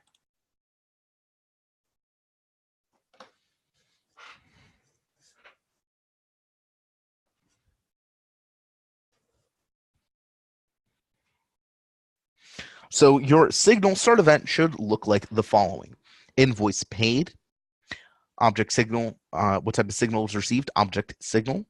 The object is an invoice. Which event should trigger the signal, record modified. We expect to see changes in any of the selected fields. Our selected field is payment status, and the modified record must meet filter conditions. Our filter conditions here are payment status is equal to paid. What happens next? Well, I'm not quite sure yet, but I do recall this training. I do recall the very good advice that pretty much all business processes should always start with a read data element.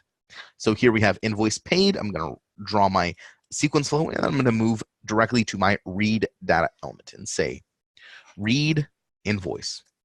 What I'm going to use this data for, I don't know yet, but it's probably good that I will be able to choose the values of its columns later on. I'm going to read the first record in the selection. Which object am I reading data from? Again, this is going to be invoice. And I need to set up some filtration criteria, how to filter records. Let's go ahead and add a condition. And this is where I'm going to make my selection out of a single record. So my list is going to be contain a single item, meaning I cannot mess up. My business process is always going to work with that record, no other records. So invoice, column ID, hit select. Now you're given two choices: compare with parameter and compare with value. Compare with value lets me input some kind of value. This value is going to be static. That's obviously not what I want. I want a dynamic value. For this, I need to compare it with parameter. Compare with parameter will show me columns from process elements that I can use in my business process. In this case, I can search the process element invoice paid for the following column: unique identifier of record, and that is exactly what I want to do. This gives me ID equals record ID that I always need to use to make sure that I'm working specifically with the record that launched my business process and nothing else.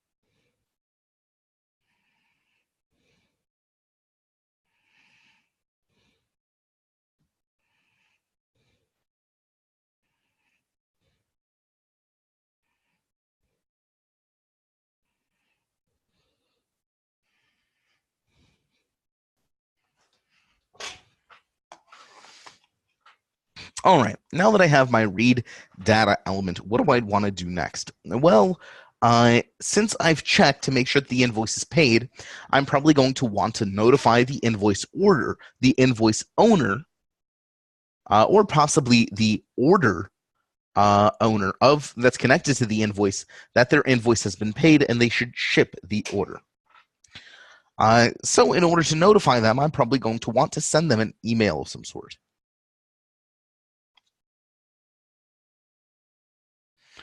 I'm going to use my send email option, but I realize that I'm going to need to read a couple of different things. I'm going to need to read the order associated with this invoice, and I'm probably also going to need to read the email of the owner of that order. So I'm going to use a third read data element.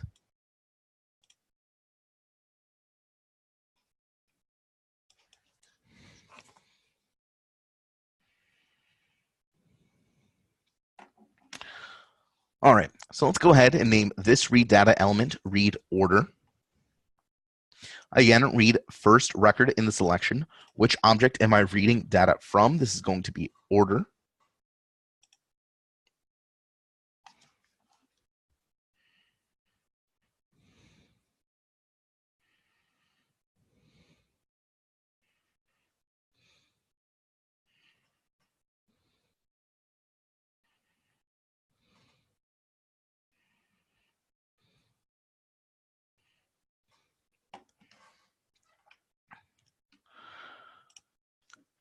This time I'm not using ID equals record ID. I'm going to use that the ID of the order that I want to read data from should equal read invoice order. So now I want to read the order connected to the invoice that triggered my business process.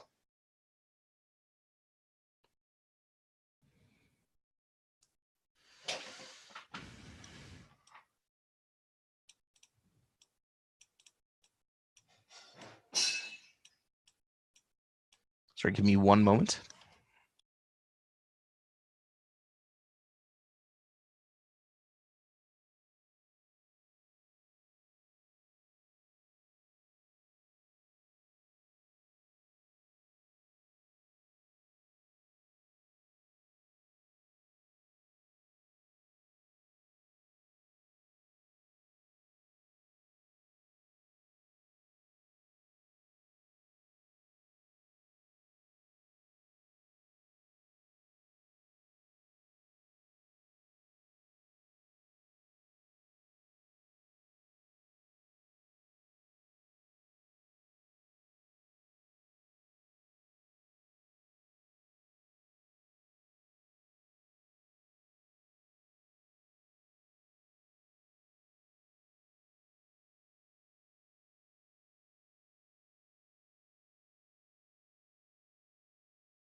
All right, sorry about that interruption. Let's go ahead and continue. All right. So read order ID equals order. I'm reading everything. And of course, I'm going to do the same, except this time for contact to read the owner of my order.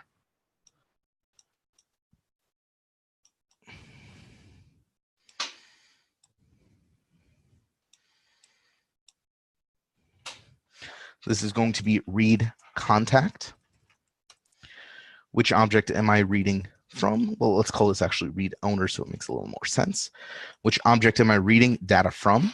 This is going to be contact. And how am I filtering records? I'm saying that the ID of the contact should equal the read order owner. All right, so now I think I'm ready to send an email. So I'm going to connect these two items, and I'm going to go to my send email item. So I'm going to say, who am I sending from? Well, I'm going to be sending from the owner's ID, right? Since I want to be sending from this contact. Or if I want, I can go to lookup value and specify a synchronized mailbox. For that, I chose not process parameter, but lookup value. For example, if I have a single sales@mycompany.com email integrated in my system, I can choose to send emails from that instead of the owner himself. Then I have to choose where am I sending to. So this is going to be the contact process parameter. I'm going to read the owner's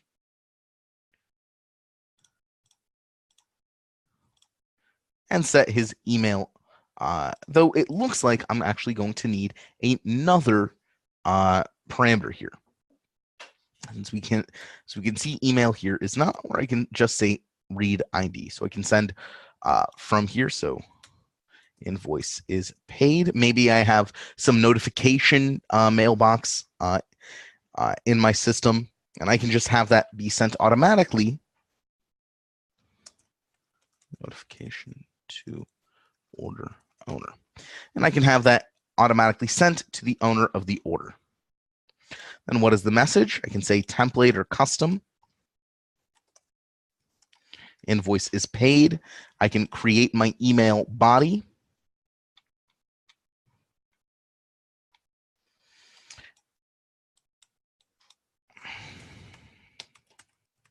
And what I can actually do is I can use process parameters within my email. So I can actually state that the invoice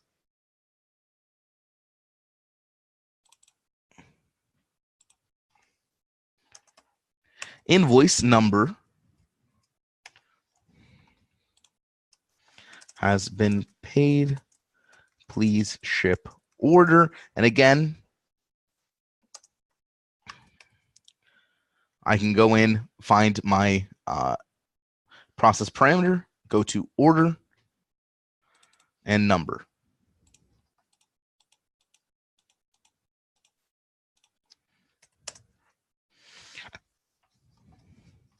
I can preview, so it would be invoice number has been paid, please ship order number. Perfect.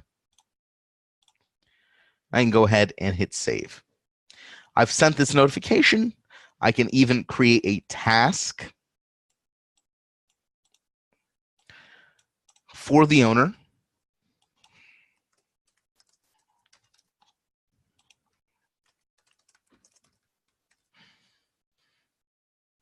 I can make it show up on his calendar.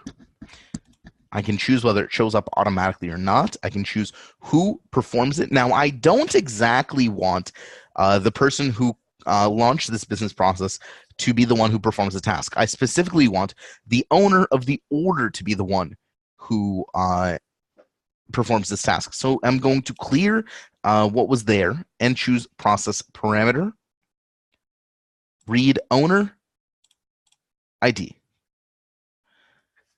Because that's the person I want to perform this task, not whoever launched the business process. I can leave a hint, set a reminder, and make some connections. I can make connections, for example, to the contact for this order, to the order itself, to the invoice. So the invoice, of course, process parameter, read invoice ID. The order is going to be, again, process parameter, read order ID.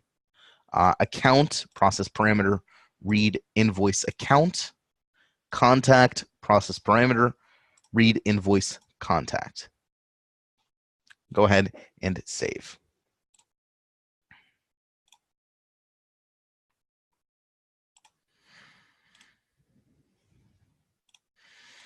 And of course, end my connect my process so it terminates correctly, and go ahead and save my business process. And that's pretty much it. My business process is now successfully complete. We can see successfully saved. We can test it by creating a new invoice. Let's go ahead and create a new invoice here. So we're going to first create an invoice. We're going to make sure that we have an order. So actually, let's start with creating an order. So say new order.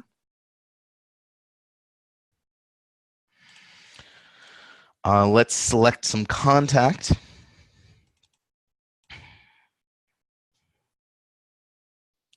Let's go to general information.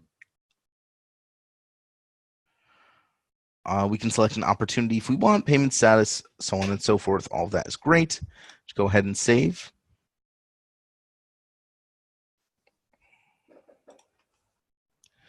Let's create an invoice based on this order. So new invoice based on order. You can see customer, supplier, owner, supervisor, order, everything is set. Payment status is currently draft. All of that is great. Let's go ahead and save this invoice.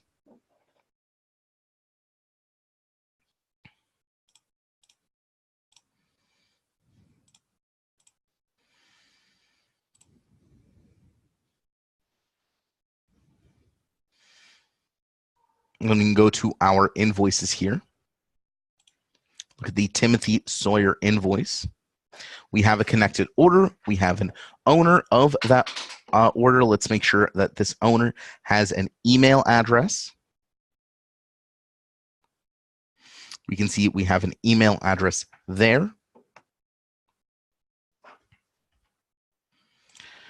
So now let's go ahead and test our business process by changing the payment status to paid. So we should know when this is changed, our invoice status should, our business process should launch. I'm going to go ahead and save this change. Now we should receive both an email, so we should both send an email. And of course, we should also have an activity be generated for us. So we can go in and check, see if we have any new activities for today. And we can see right here, ship the order has been created. You can see our connections there.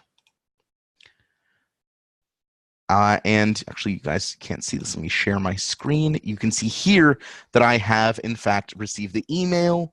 Invoice so-and-so has been paid. Please ship order number so-and-so. So our email has been sent automatically, and we got our we've gotten our task created as well. Again, that's a very simple business process, completely linear. There's no decisions to make. We just use our signal start signal. Something changes, we send an email, and we create a task.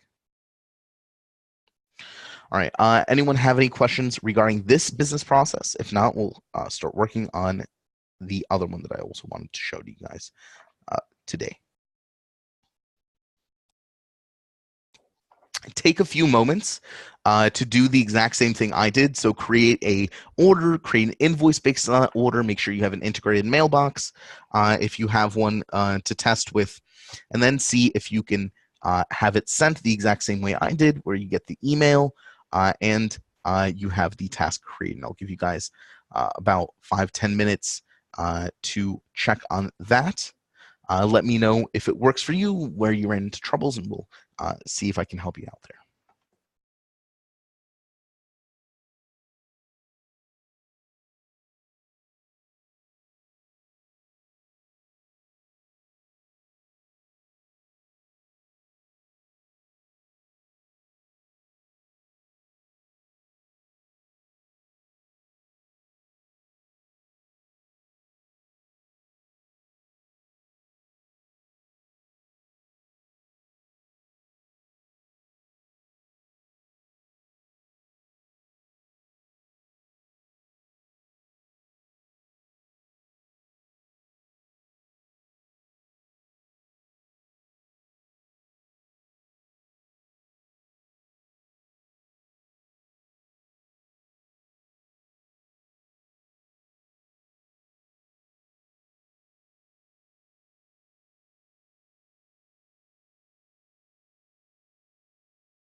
All right. Hopefully you guys didn't have any trouble with that business process. Let's go ahead and build a second one.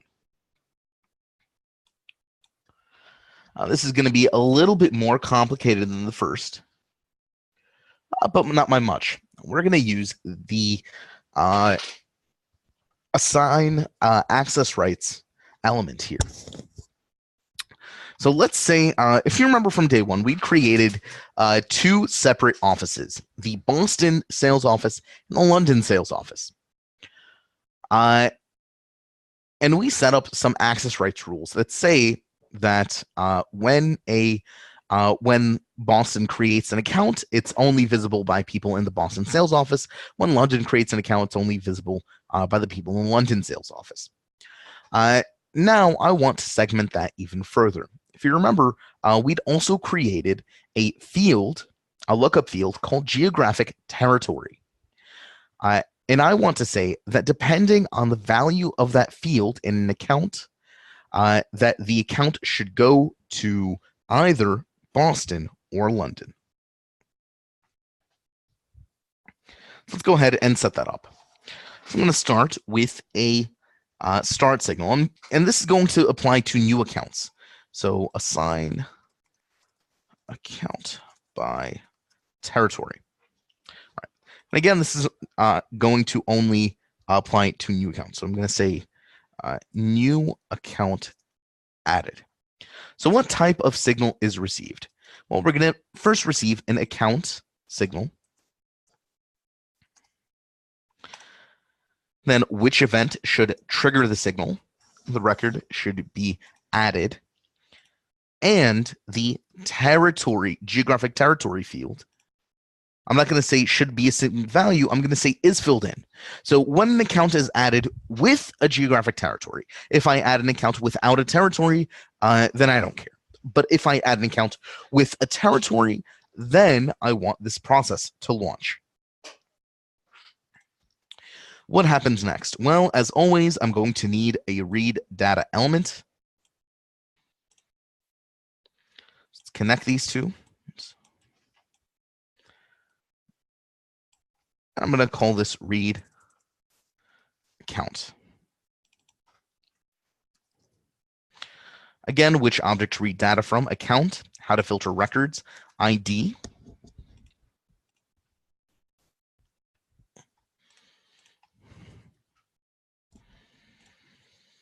Is equal to compare with parameter, record ID. All right. So what do I do once I've read the account? Well, as I said, I want to assign by territory. So I'm going to need two, at least, access rights objects because I have two sales offices. So I'm going to say one is assigned to Boston. And the second I'm going to call assign to London.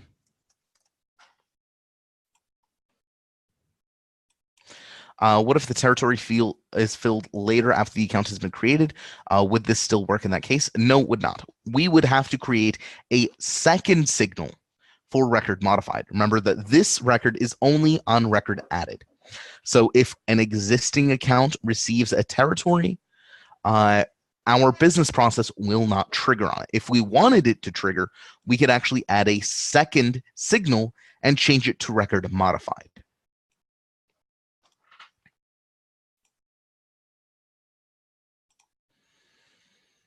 All right, so what do I do? We know that we're going to have some kind of decision to make, right? Because we're going to either assign to Boston or assign to London.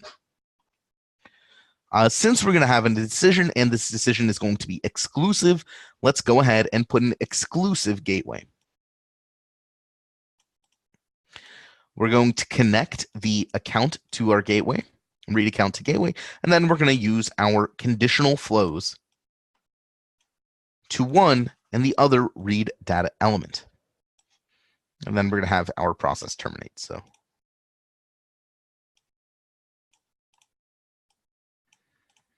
let's go ahead and put in a terminate signal as well immediately. All right. So we need to set up two conditional flows, and we need to set up our change access rights elements. So let's start with conditional flow. So I'm going to say if let's say territory is NA, EU, and LATAM. So if the territory, actually not EU.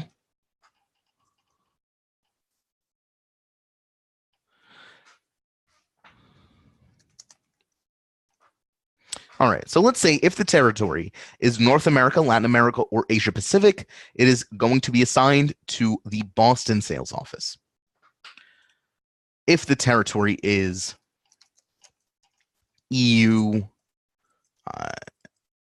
CIS, Africa, Oceania, then it should be assigned to the London office.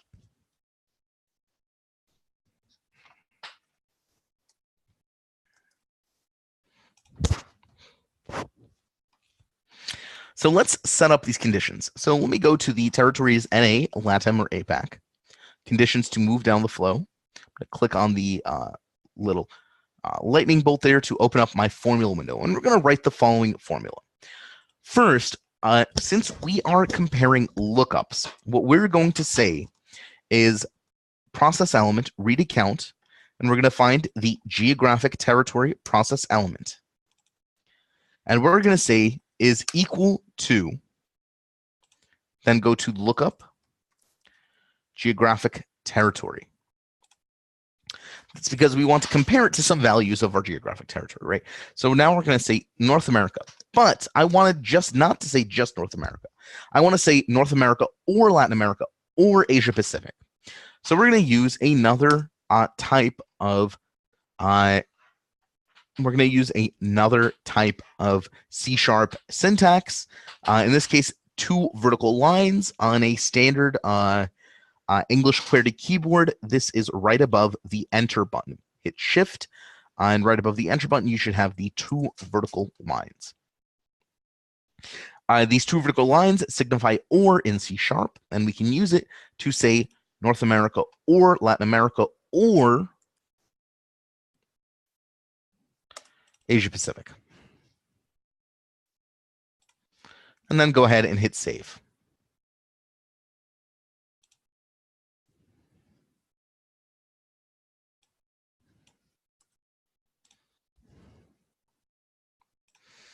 And we're going to do the same for this condition. So again, I'm going to process element, read account, geographic territory. My to equal sign to say is equal to, select geographic territory as my lookup. And again, I'm going to say is equal to EU or Mideast or Africa or Oceania. And then go ahead and hit Save.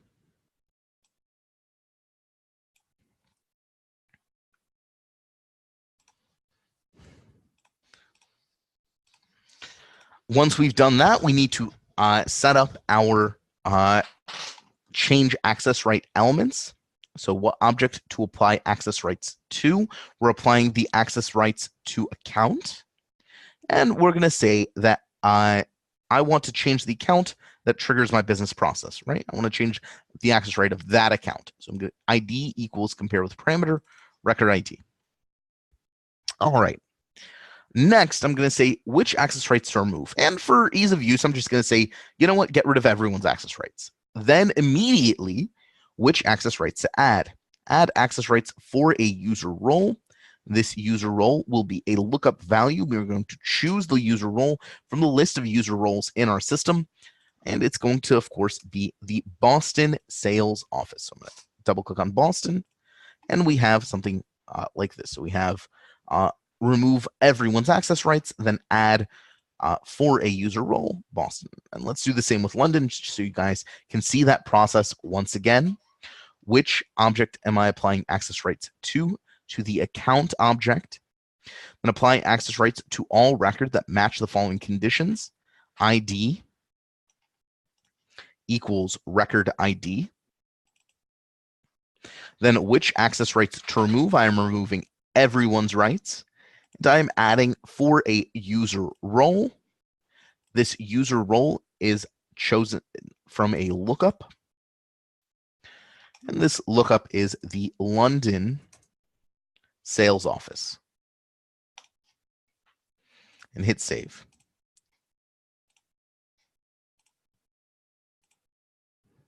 Note that I can also restrict rights if I'd like.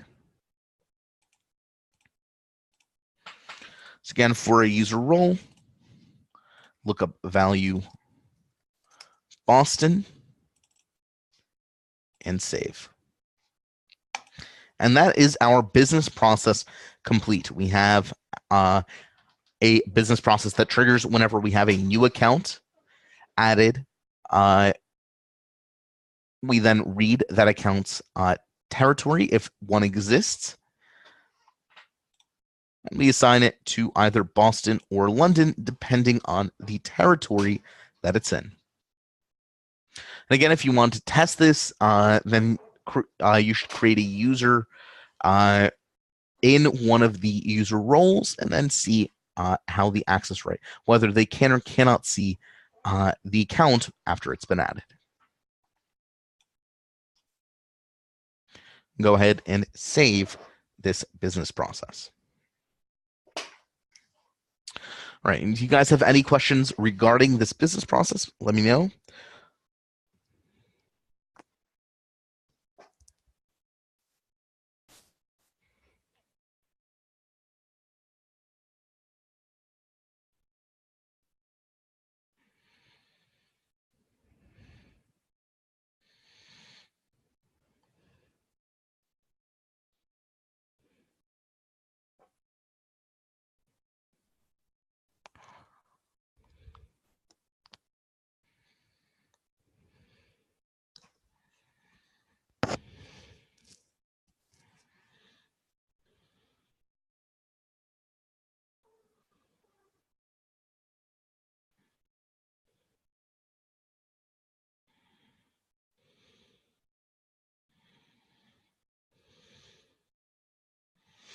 All right.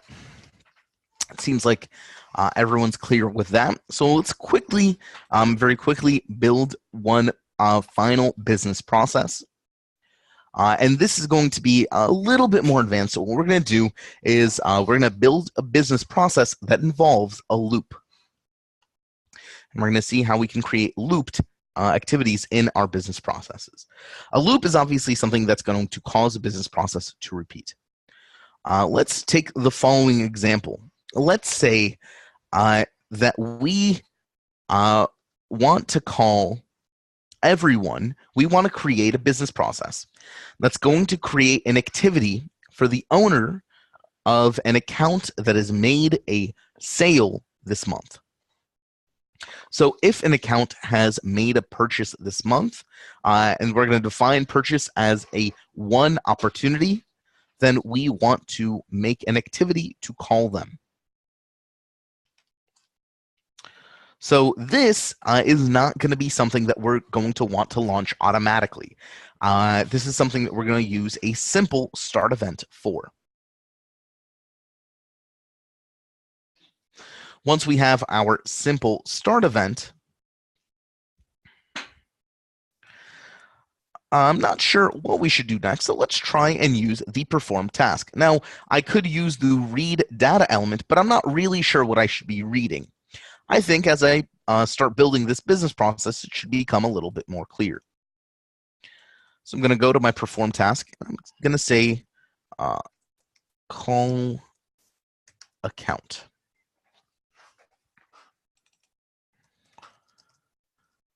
So I'm going to want to call an account. All right, but for who? Well, I realize I do need some sort of read data element, because otherwise, how do I know who should this task be set for? All right, so I'm going to go in and drag in my read data. I'm going to call this read account. What am I reading from? Obviously, account. And now I am going to read the first record in the selection, but we're going to make the selection a little bit differently than just ID equals record ID. What I'm going to say is, for every count,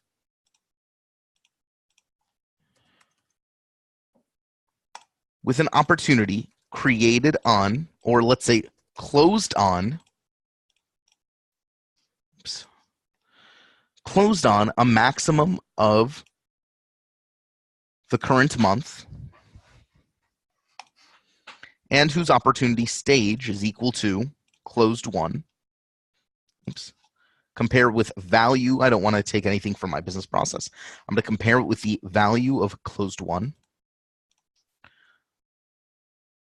And now I need to set some kind of sortation criteria. So let's just say name ascending. That sounds fine. So I'm going to go alphabetically and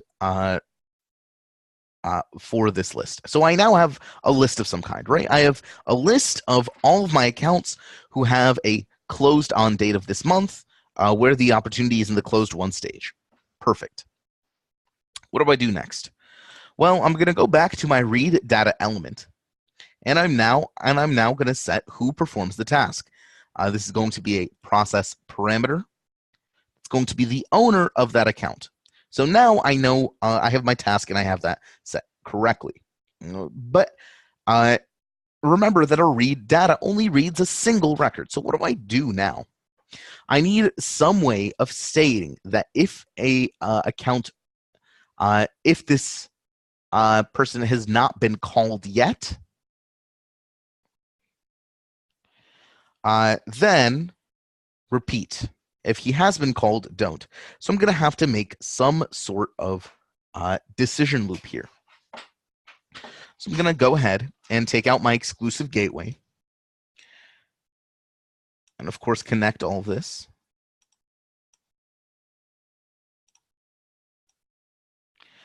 And I need probably two conditional flows, one for the loop, or I can use a default flow to terminate, and one loop to, once again, read the account and repeat this process. So how exactly do I set up this flow to loop? Well, I need something to count. I need something to compare to. So let's take a look at this call account. Maybe there is something I can do. I'm going to just associate the stuff. Maybe there's something I can set in my account to indicate, to make it somehow unique. And then I can use that to count by. Well, its name is pretty unique. But that's pretty much it. So what I'm going to do, what's the result of call account? Let's say completed. Actually, I can make my life a lot easier.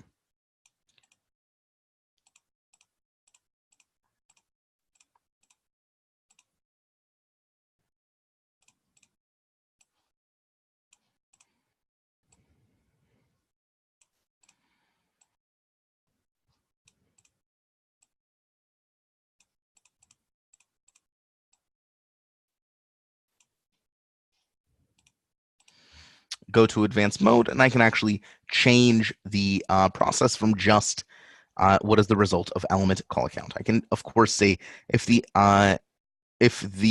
thing was canceled, then go. Of course, that isn't very helpful to me. So I can, of course, put another gateway in, make a conditional flow go here, and then put in another result. So if the result was not interested, then I can repeat the process, or I can say if the result was canceled, I can repeat the process. It's a very basic loop that if something is not done, I can go back and change it. Another thing I can do is use the add data element to create an activity as opposed to using the create task element.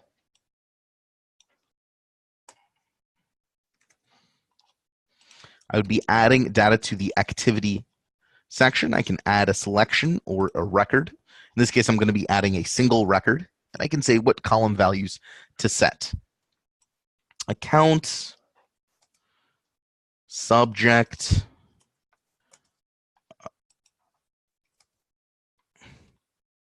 body, for example, category,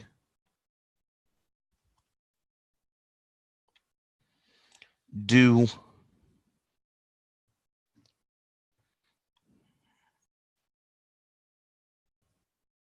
if I want, I can set remind on, results, result details, and so on.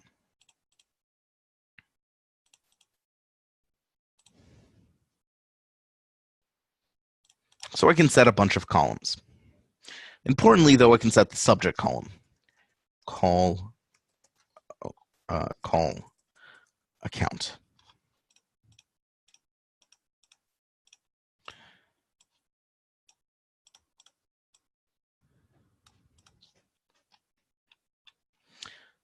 And now I can make the following condition.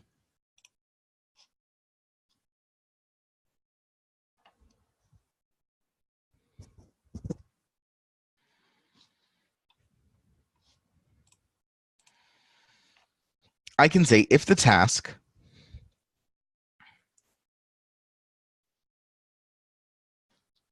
I'm actually going to need to read data. Yeah.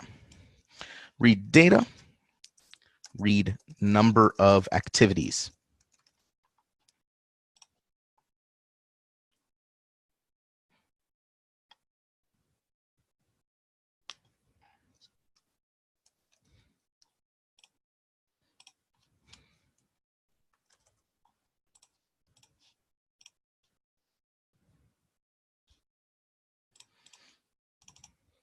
So read account, the ID.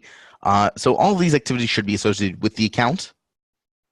And I should read how many there are. After which I can take that number and I can use it in my condition.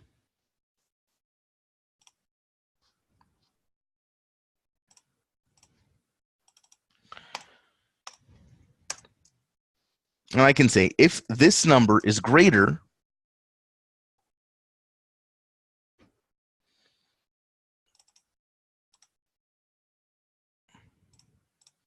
than, for example, this number plus 1, then repeat the loop.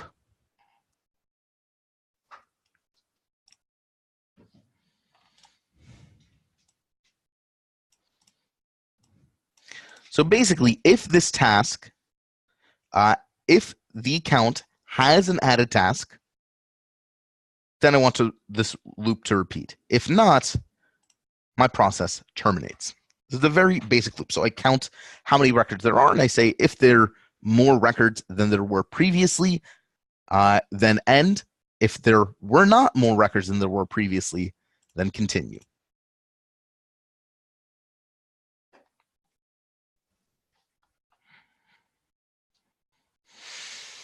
All right.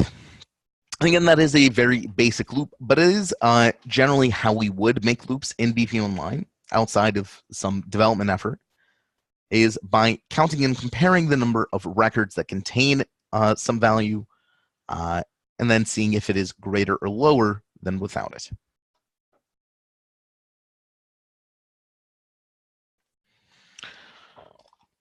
All right, and that is going to be it for this week's training. Thank you very much for coming and attending all 4 days. If you do have any questions, any comments, and so on, you can always let me know via my email. That's r.kabir@bpmonline. I'll type it in the chat so everyone can see.